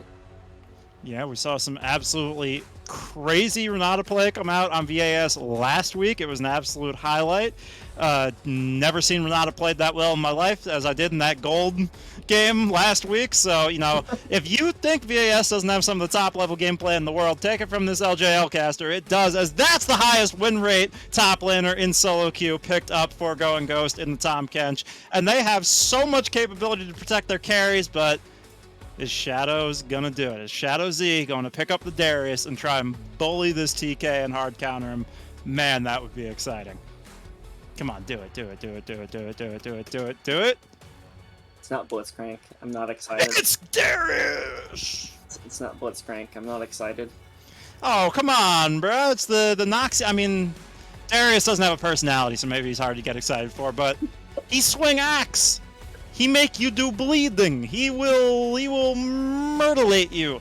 I mean, look, name another champion that got a professional player literally named Balls into the all-time great calls of professional League of Legends. It's a quadra kill for Balls. I mean, this champion's amazing. I love to see Darius in competitive 5v5. And these drafts are very, very spicy outside of my my great love for the Noxy in general up there. Yeah, and I mean, it's a lot of scaling, and it's a Kog'Maw comp, is what it is on the side of Going Ghost. We're going to rely on Laverne this win. On the other side, though, there's a lot of chase down, which is kind of scary going up against an Anivia. Of course, can kind of just get walled off. Like, even the Unstoppable from Olaf, we can just say, you're not coming close to me, here's this wall. Have fun, and we'll just, you know, press some abilities right on top of your head while you can't do anything to us. But it should be interesting. Like I said, they really love their enchanters on the bot side for Shadow Z. So, you know, not surprising. I was kind of expecting a bit of a different lane to come through for them. Like I said, they have already played Seraphine Sona bot lane. So wouldn't have been surprised to see them go back to that one, but the Karma going to have just a little bit more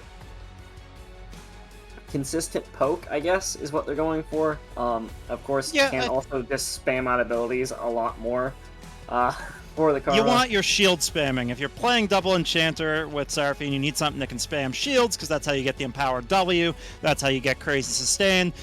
Me and my buddy Bell Pepper, shout outs to Bell Pepper, we used to play double enchanter bot lanes all the time. I would play Karma, she would play Seraphine. It was great.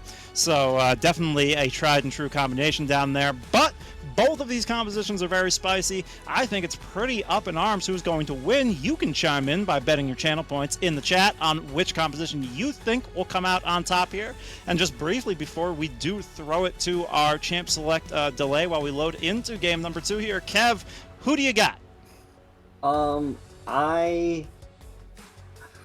I think the Anivia diff. I think Going Ghosts are going to win this, and for the sake of my own previous prediction, I think I ought to go with them here. Of course, you know, a little part of me was kind of hoping with that Anivia. I've done some spicy cheese with Anivia Leona bot lane where people never get to move. Stop. It's never coming up. I want to see it so. Oh my gosh, it's so annoying and so funny. But I do think that Going Ghost. I think it's going to be really hard for Shadow Z to get on top of them. I'm really looking to see how Orianna and Seraphine can use their ults. Yeah, I think Shadow Z, they have some nice vacuum counters. They have a very synergistic composition overall in terms of, again, wombo potential. You get the ball carrier in Olaf. He does well for moving forward the Encore from the Seraphine. I think there's very positive interactions for Shadows or Shadow Z. But Go and Ghost have what they didn't have last game, which is scaling in abundance and wombos of their own in abundance. I'm going to have to go with Go and Ghost in game 2 here to stay true to my 2-1 prediction. But, of course, we will all see how it plays out on the other side of a short break. So go hit the bathroom, grab your snacks, because there's going to be more amazing VAS League of Legends action here real quick.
right, it is time for game number 2 here between Going Ghost and Shadow Z. As I see, we got a bit of a double scoreboard going on here. Worry not, we'll get that sorted right quick for you. I mean, double the timers maybe means double the fun in game number 2. Right, Kev? You know, this could be even more amazing than game number 1 was, which is one of the craziest games we've ever played, or seen played on the VAS. Are we trying to speedrun? Is this worth two games? Are we Oh, gonna do that would be games 2 crazy. and 3 at the same time? That would be a fun, like, alternate game mode for League. Like, we have Earth, right, where, like, all the cooldowns are lower, but what if the game was literally played at double speed? Like, everybody's movement speed was twice as fast, all the respawn timers were half, you know, in the jungle and everything. Like, all the abilities were exactly half the cooldown. I wonder if that would be playable at all, or if it would just be, like, way too fast for anybody to possibly keep up with. Hecarim and Yumi would be busted. Maybe anything that scales with movement speed for damage would have to be, like, halved to, you know, find some sort of balance. There would be a million balance nightmares, but, you know, that's a hypothetical game of the future. We have a current game with real import to these teams because this is, of course, the scrum around that 4th place position. These two teams, Degenerates Ascension, will be watching closely because they are hoping to make a miracle run into playoffs as our defending split champions, and both of these teams currently standing in their way. As we see, Nexus getting a little bit low there, but it's Olaf. You know, you can get low on you clear. You got lots of lifesteal. Kev, where my eyes immediately gravitate for these lane matchups is, of course, that top lane. This is going to be absolutely explosive. One of these guys is going to snowball right down the other. Yeah, and, you know, we saw a lot of jungle interaction in the last game. Would not at all be surprised to see that again. Of course, Darius is, like you said, something we don't get to see a lot, so I am a little bit hyped. I mean, it's not as hyped as I would be if it were Blitzcrank, but, of course, you know, it's still nice to see a change of pace, as always. Yeah. And you know all these stats about win rates that I have never paid attention to. So interested to see how well Thomas Kench can do in the top side. No? Yeah, he did get some big compensation buffs because, surprisingly enough, 12-10 actually wasn't that kind to Tommy up there.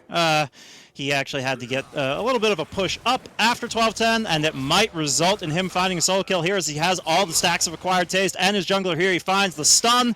Peter, Pumpkin Griefer perhaps, as once again he could get stunned up. The shield coming through. The jungler is here. The first blood comes through to keep Vino going there. So it's Going Ghost once again looking to have the good early game here in game number 2.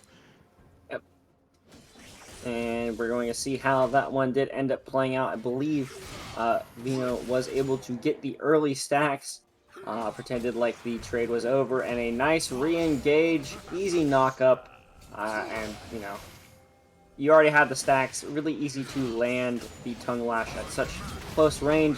Peter Griefer almost able to turn that one, but did have the jungler there to help out, of course, as we're going to continued poke from Enchanters, believe it or not.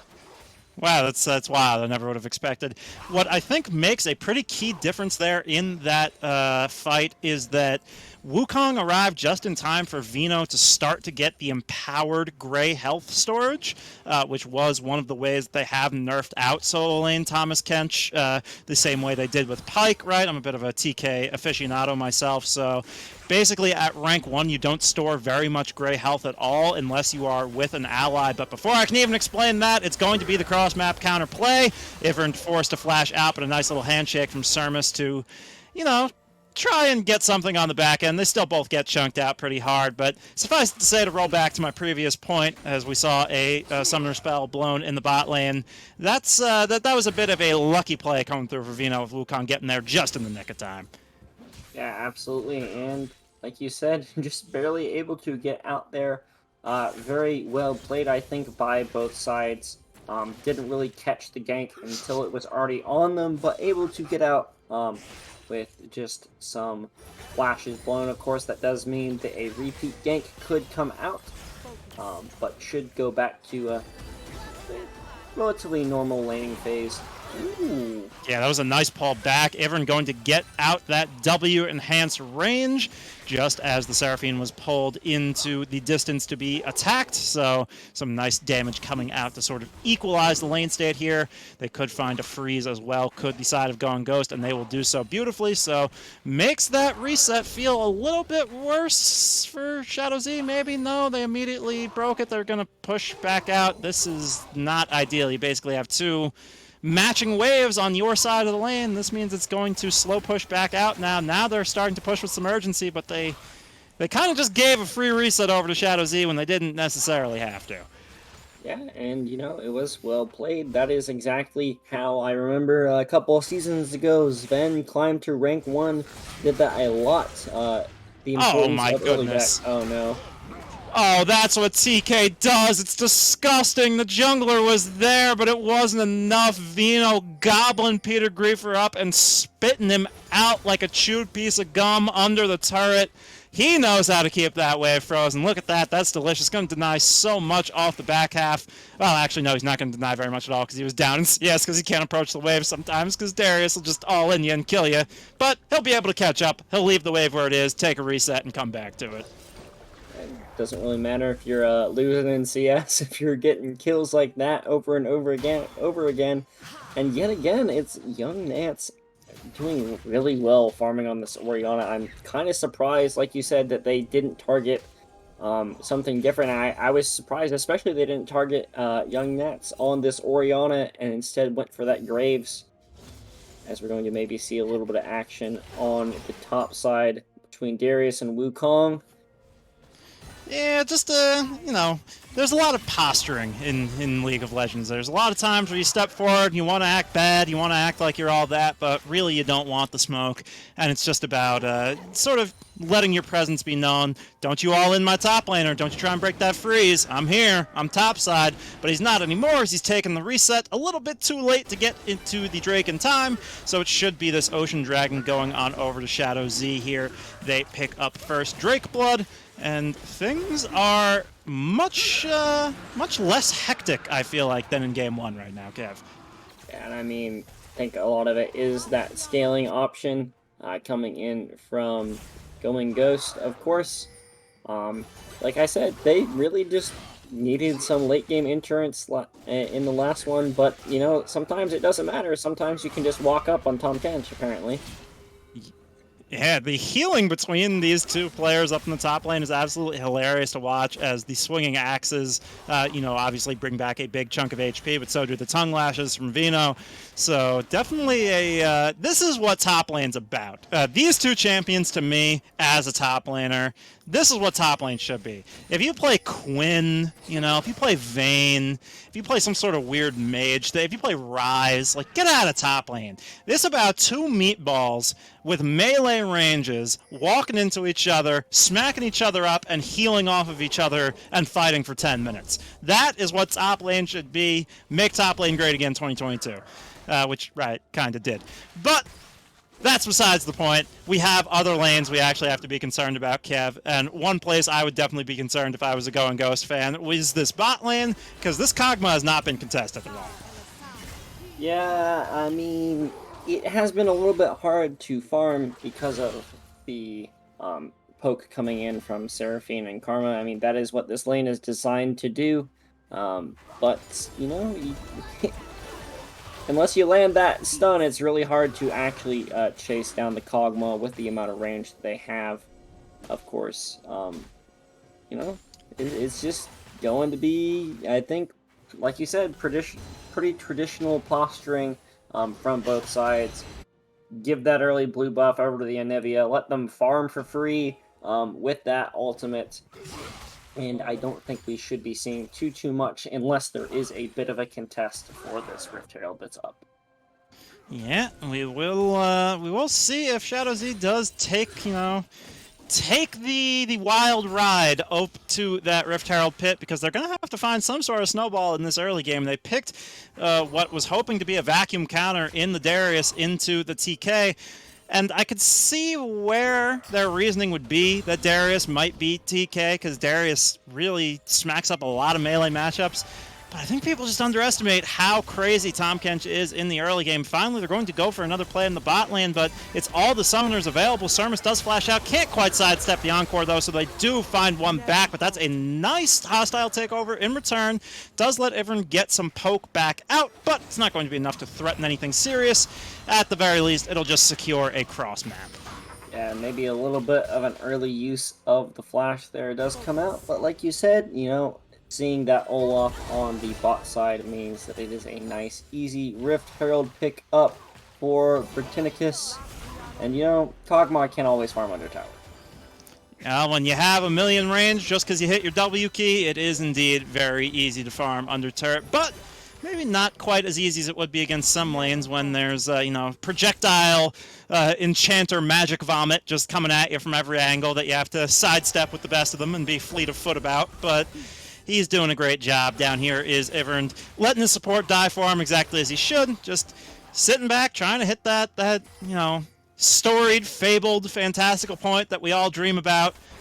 I'm scaling, brothers, as now Brentic is looking to actually force a little something, but the Cyclone doesn't really find too much. Hussein still has the Mantra W available, the E as well. Big heals, big shields, Seraphine backup.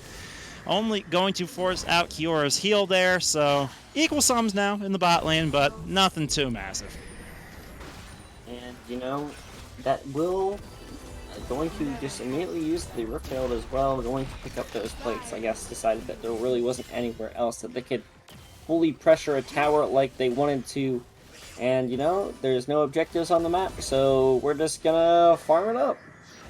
Yeah, it was just a little bit early to secure guaranteed priority for this Mountain Drake, which will be up in just 30 seconds now. The wave should bounce back in time, especially with the wave clear capabilities of that Seraphine Karma combination. However, with the reset coming through from Young Nats, it will look like the Deep Vision can be put in the jungle safely, and it should be all going ghost around this Mountain Drake as it does hit the rift. Yeah, And I mean, Kiora... Ooh.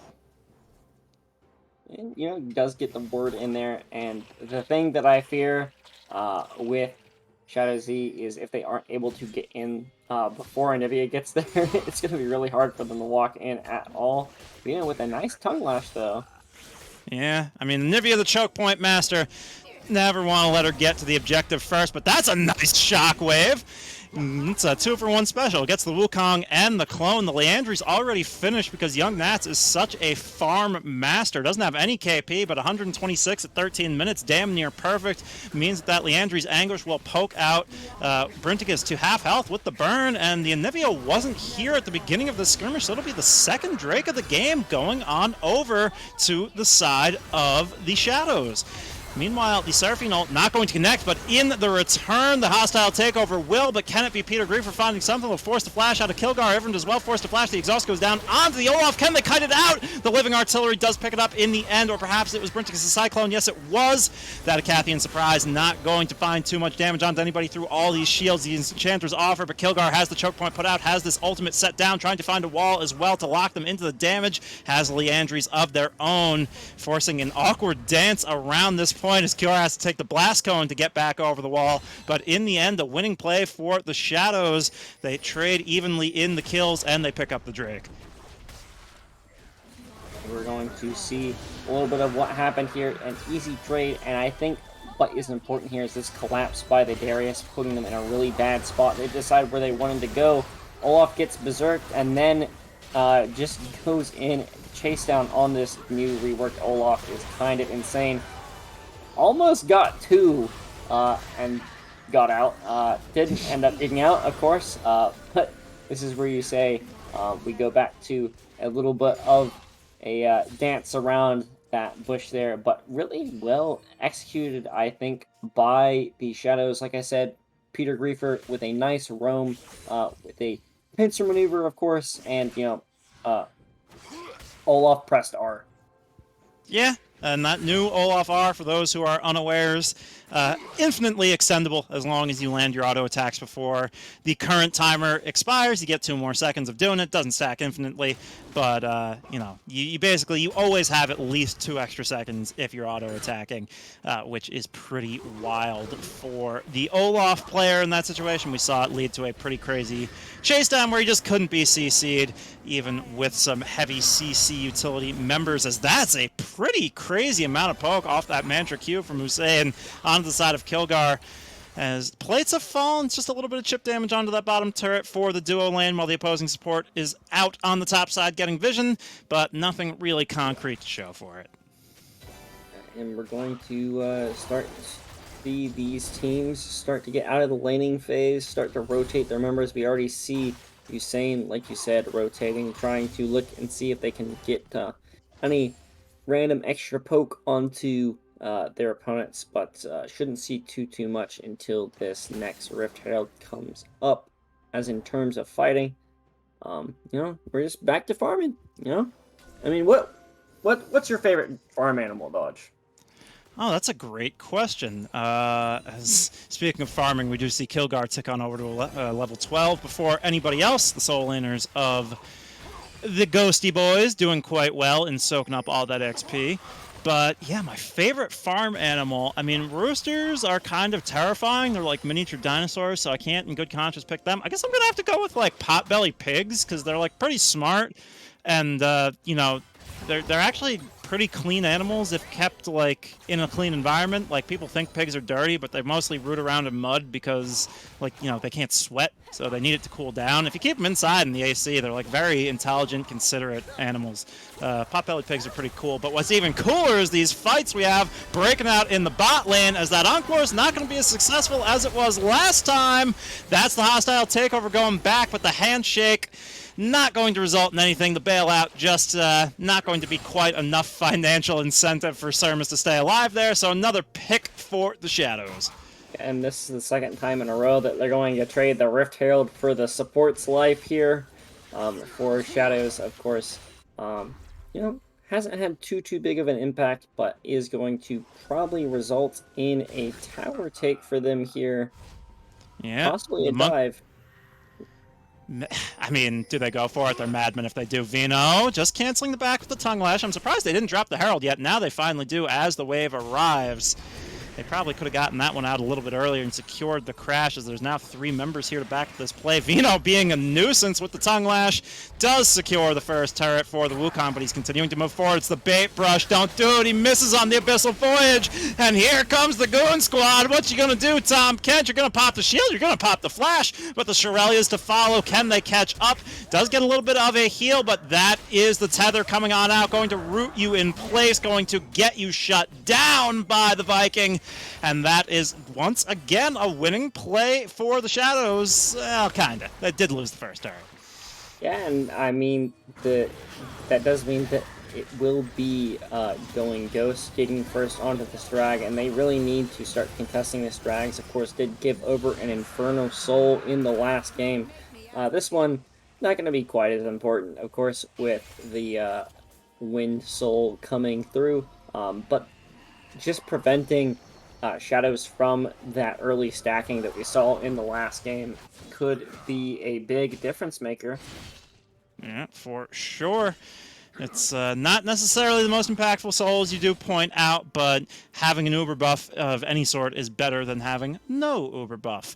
And, you know, getting stacked up attack speed, or rather movement speed, I should say, for these kiting members like the Kog'Maw, definitely going to help make your hyper carry comp function a little bit smoother. Going to grease those wheels and let you coast, hopefully, to an even more assured late game win. But as of right now, the gold is even. You know, Drakes are comparable. There's parity in terms of how these teams are performing right now. So it's nothing guaranteed quite yet. Shadows have been looking good in this game number 2, continuing with their momentum off of that big comeback win in game number 1, and they are by no means out of it, but I would like to see them start snowballing pretty hard soon. And you gotta be a little bit afraid of that Kog'Maw scaling as well. You're going to look for something onto Anivia, but, you know, wall. 2 health bars, so poke not too much, not doing too much. Yeah, and Namibia, you know, at the point where they can kind of just press R and clear waves infinitely, as long as they have a blue buff. Should have another one coming up here soon, and it is, you know, on this top side being so annoying. I mean, that's the point of playing TK, right? You don't play TK to have fun. You play TK to make sure the other team doesn't have fun.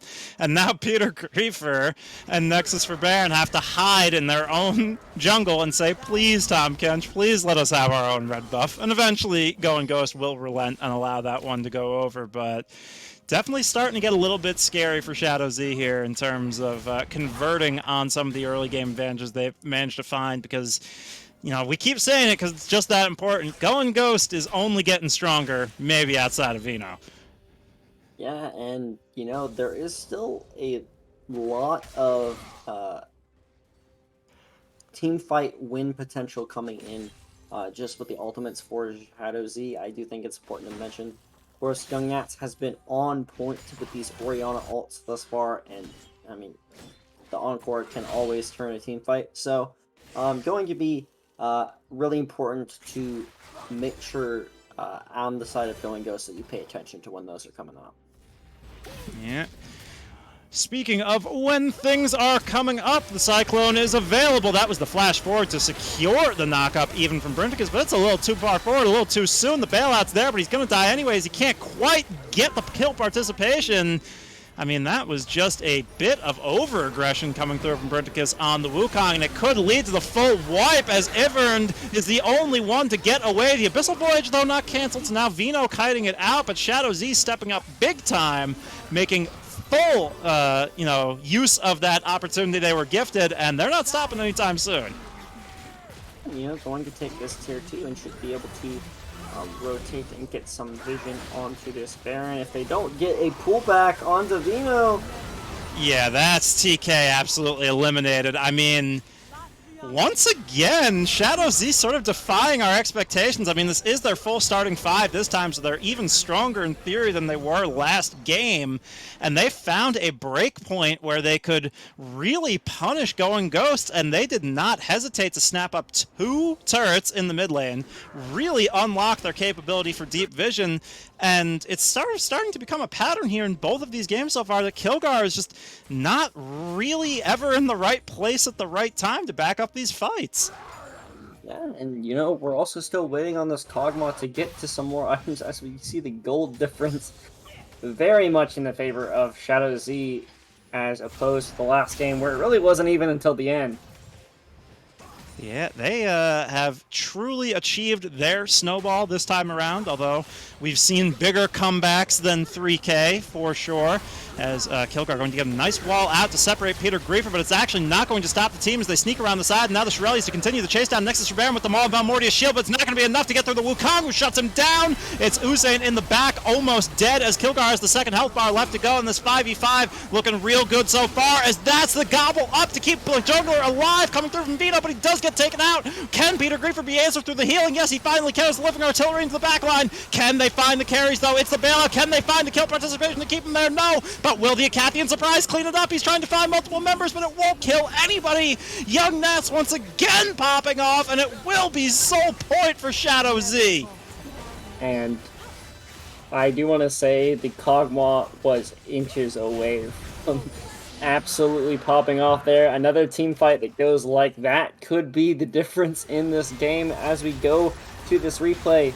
Britannicus gets the early combo out, but it will be a good chunk onto Kilgar and a nice encore, but the Berserk answers. Of course, you know, it's Darius in an extended fight. Gets the stacks onto so many people there. Kioria with an insane amount of damage at this point as well. Kog'Maw stepping forward, trying to get what they can, and just barely not able to get what they needed at the end there. But, you know, Runan's picked up. It is business time for this Kog'Maw. Britannicus may be going to look for something, but finally showing a little bit of respect. Yeah, hopefully. He is getting poked out pretty deep, but they do need to establish some vision back around this Baron, else it'll be okay, I was going to say easy pickings, but they don't have an 80 carry, do Shadow Z, and they have actually reset, so it's going to be the sneak coming through from Going Ghost, who does have an 80 carry. I mean, there's no vision on this. Darius coming down now. He's going for the plant. If we can get a look, it's only half health. Is the Baron still has 5k left. We've seen Peter Griefer make miraculous steals happen before, but no unsealed Spellbook Smite this time, and it will be picked up by Going Ghost right under the noses of Shadow Z. That's just a smart macro play coming in from Going Ghost. Get even more scaling, allow them to push out these lanes. Of course, you know, in kind of a bad spot where it's really hard for them to step up to this tier 1 on the top side without a little bit of fear of someone from their own jungle. Yeah, it's definitely a bit of a misplay coming through from Shadow Z, not to guard that one out a little bit better from a very advantageous position, and now this just slows down the pace of the game, right? It buys this time for Going Ghost to continue to scale up. It's 2 items for the key carries of Anivia and Kog'Maw, and now it might be a pick onto Peter Griefer, overextended, ticking down from the Leandries. The Cyclone will spin to win. The heal's not going to be enough. Brinticus going to get a nice one back there in concert with that Ice Phoenix. Going Ghost, you can't count him out. Yeah, and you know, the scaling, like we said, in the last game, they didn't have anything, and right now they are getting kills onto, you know, at the very least onto this Wukong. Probably would have liked to see that one go over to the Anivia, but this Kog'Maw is getting to a point where I'd be maybe a little bit scared if they start getting towards these next items. Yeah, we'll have to see what Shadow Z can do to sort of slow down this reclamation, I should say, of the tempo from Going Ghost. We've definitely seen them start to establish themselves in good positions and then get punished hard before, so nothing is guaranteed, as it will be that sort of pseudo-tanky Kog'Maw build, I think, where it will be Titanic Hydra, no Mythic till the end. This was, of course, popularized last season, but it's only gotten a little bit better with some of the preseason shuffles to the item pool that came in for Season 12, so it's going to be a pretty hard-to-kill Kog'Maw once it gets onto 3 items, once it has the Tahm Kench gobble up to give him the big shields, once it has the Renata Glass to bail him out. And like we saw in that last Drake fight, as you pointed out, Kev, you know, he was close to carrying that one. If one more Living Artillery had hit, if he had got the bailout reset, if it hadn't been quite so much shielding to prevent the Acathian Rain from killing an extra member, it could have been a different story. Yeah, absolutely, but a good early vision setup coming in from Shadow Z. Of course, we are looking at this next drag in about a minute to really be, I think, where we see which direction this game is headed, whether it is going to be Shadow Z picking up that soul, that uber buff that you were talking about, or if we are at the point where maybe Kog'Maw can start turning this one in the other direction.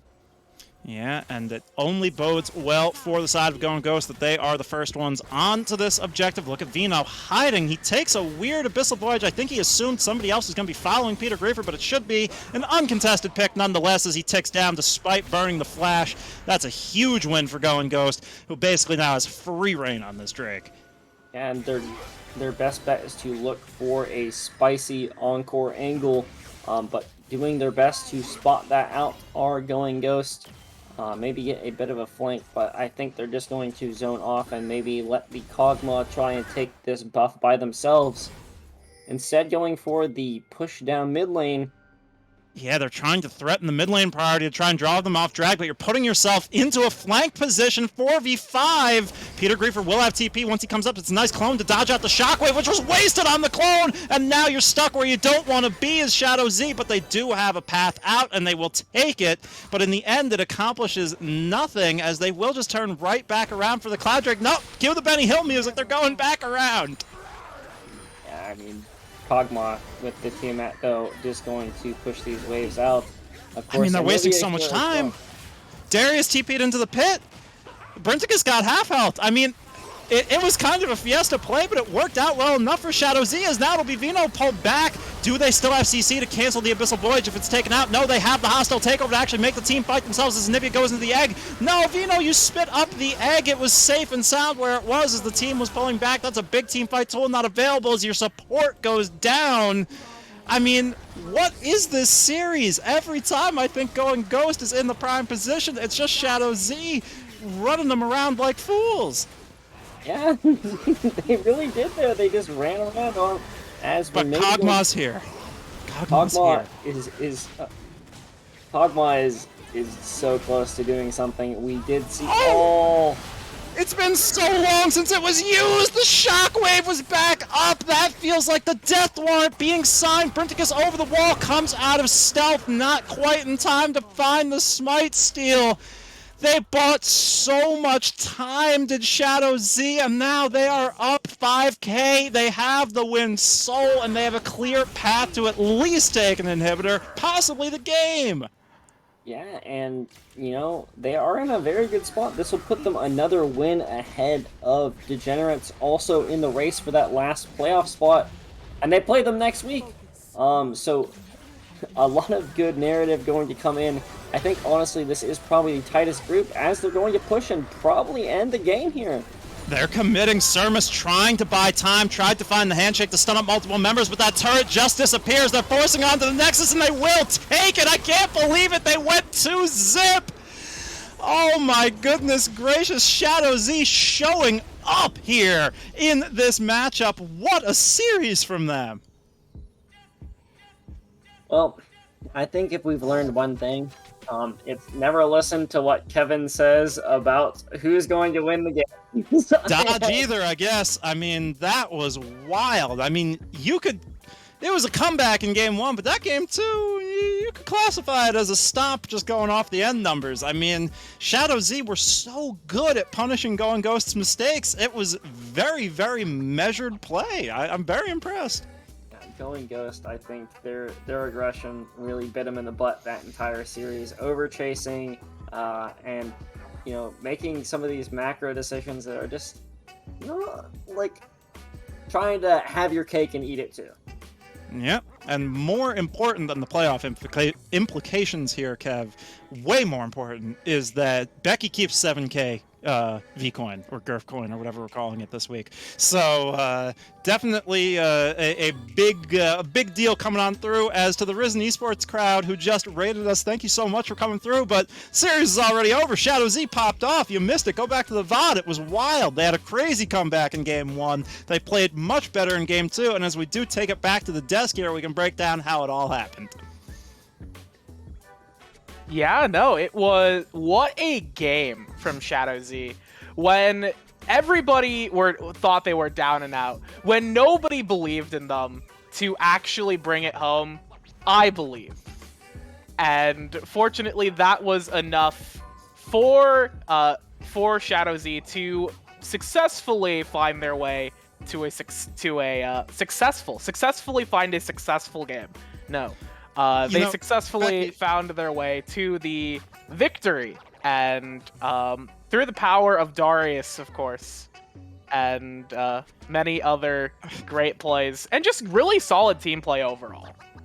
Becky, I seem to remember you saying before the series started, I'm wrong, but let me predict Shadow. So does that count as belief when you literally say, I'm wrong, this isn't going to happen?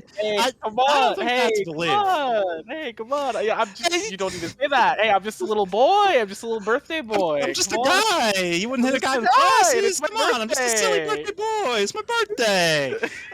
I'm sorry. No, you're right. I didn't believe in them. I didn't believe in them.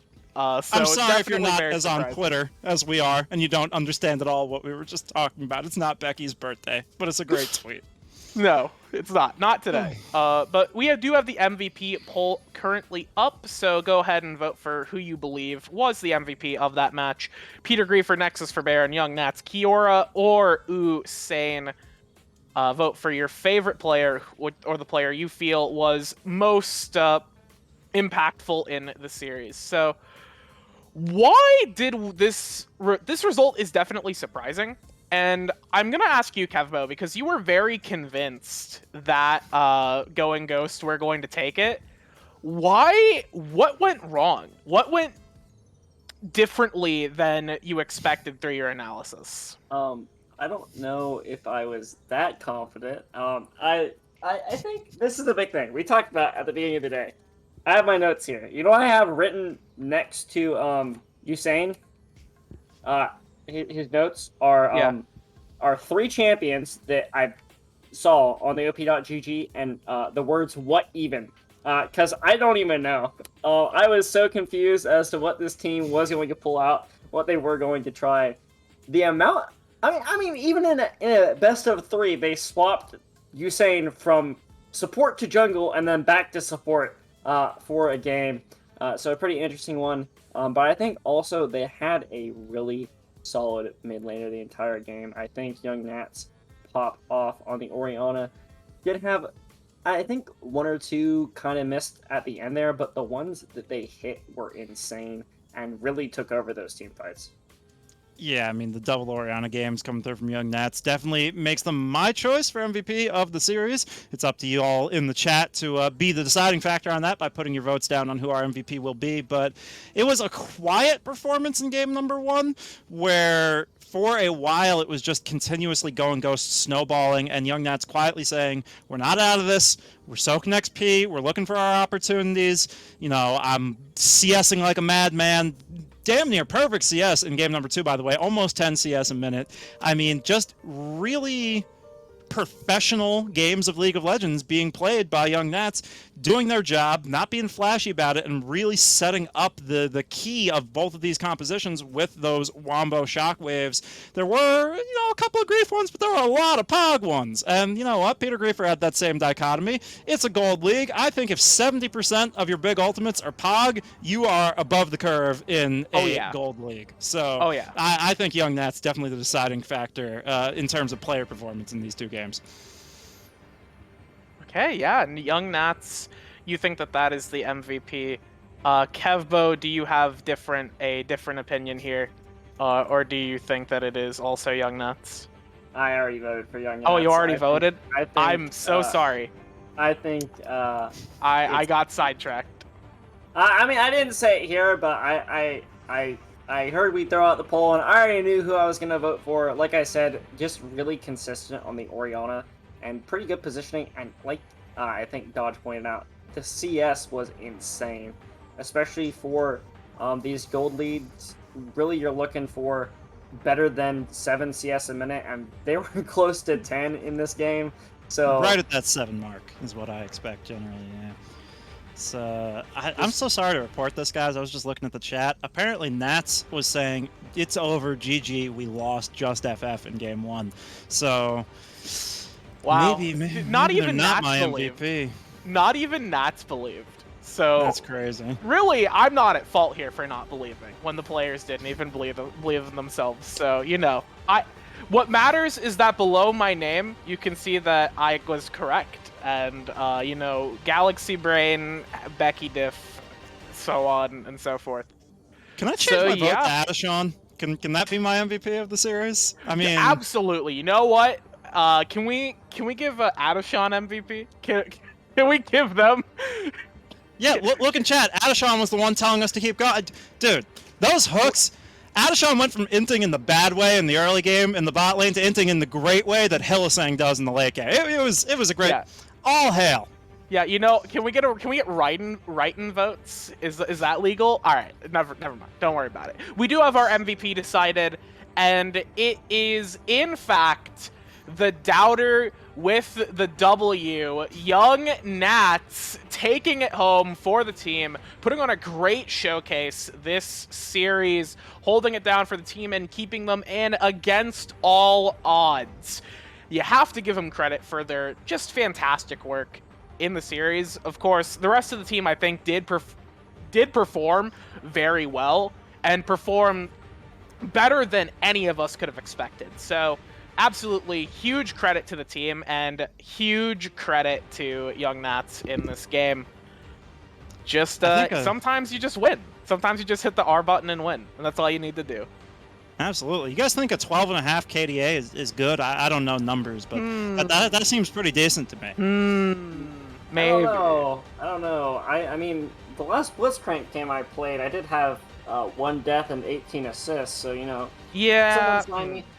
No, but really, really impressive. I think we've talked a lot. The thing that impresses me the most is, like we said, the CS per minute is absolutely. It is really at a professional level here for Young Nats. Absolutely, I think Out farming Anivia.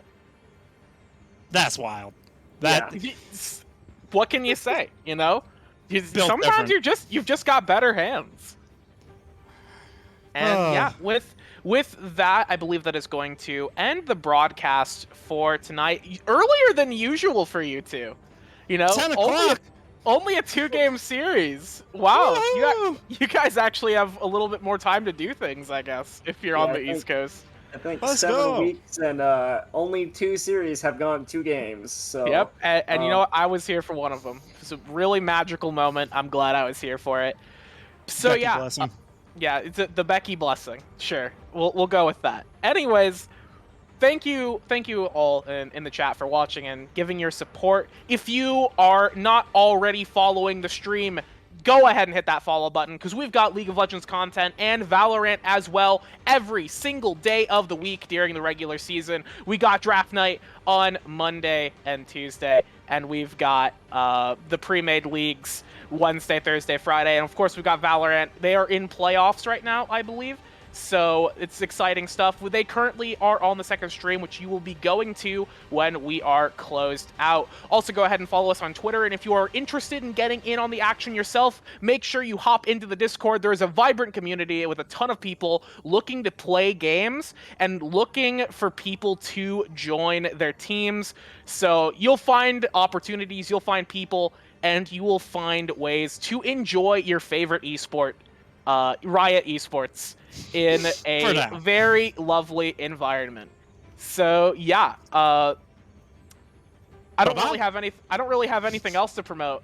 If neither of you have anything else to promote, I'm only anything here to else promote Blitzcrank, coming up later so- on in the week? Any other amateur gigs you got? Pick Blitzcrank, tune into VRS tomorrow night. It's going to be special. Epic. All right. Pick Blitzcrank, baby. We'll see you next week for more VAS action. Have a great evening, everyone.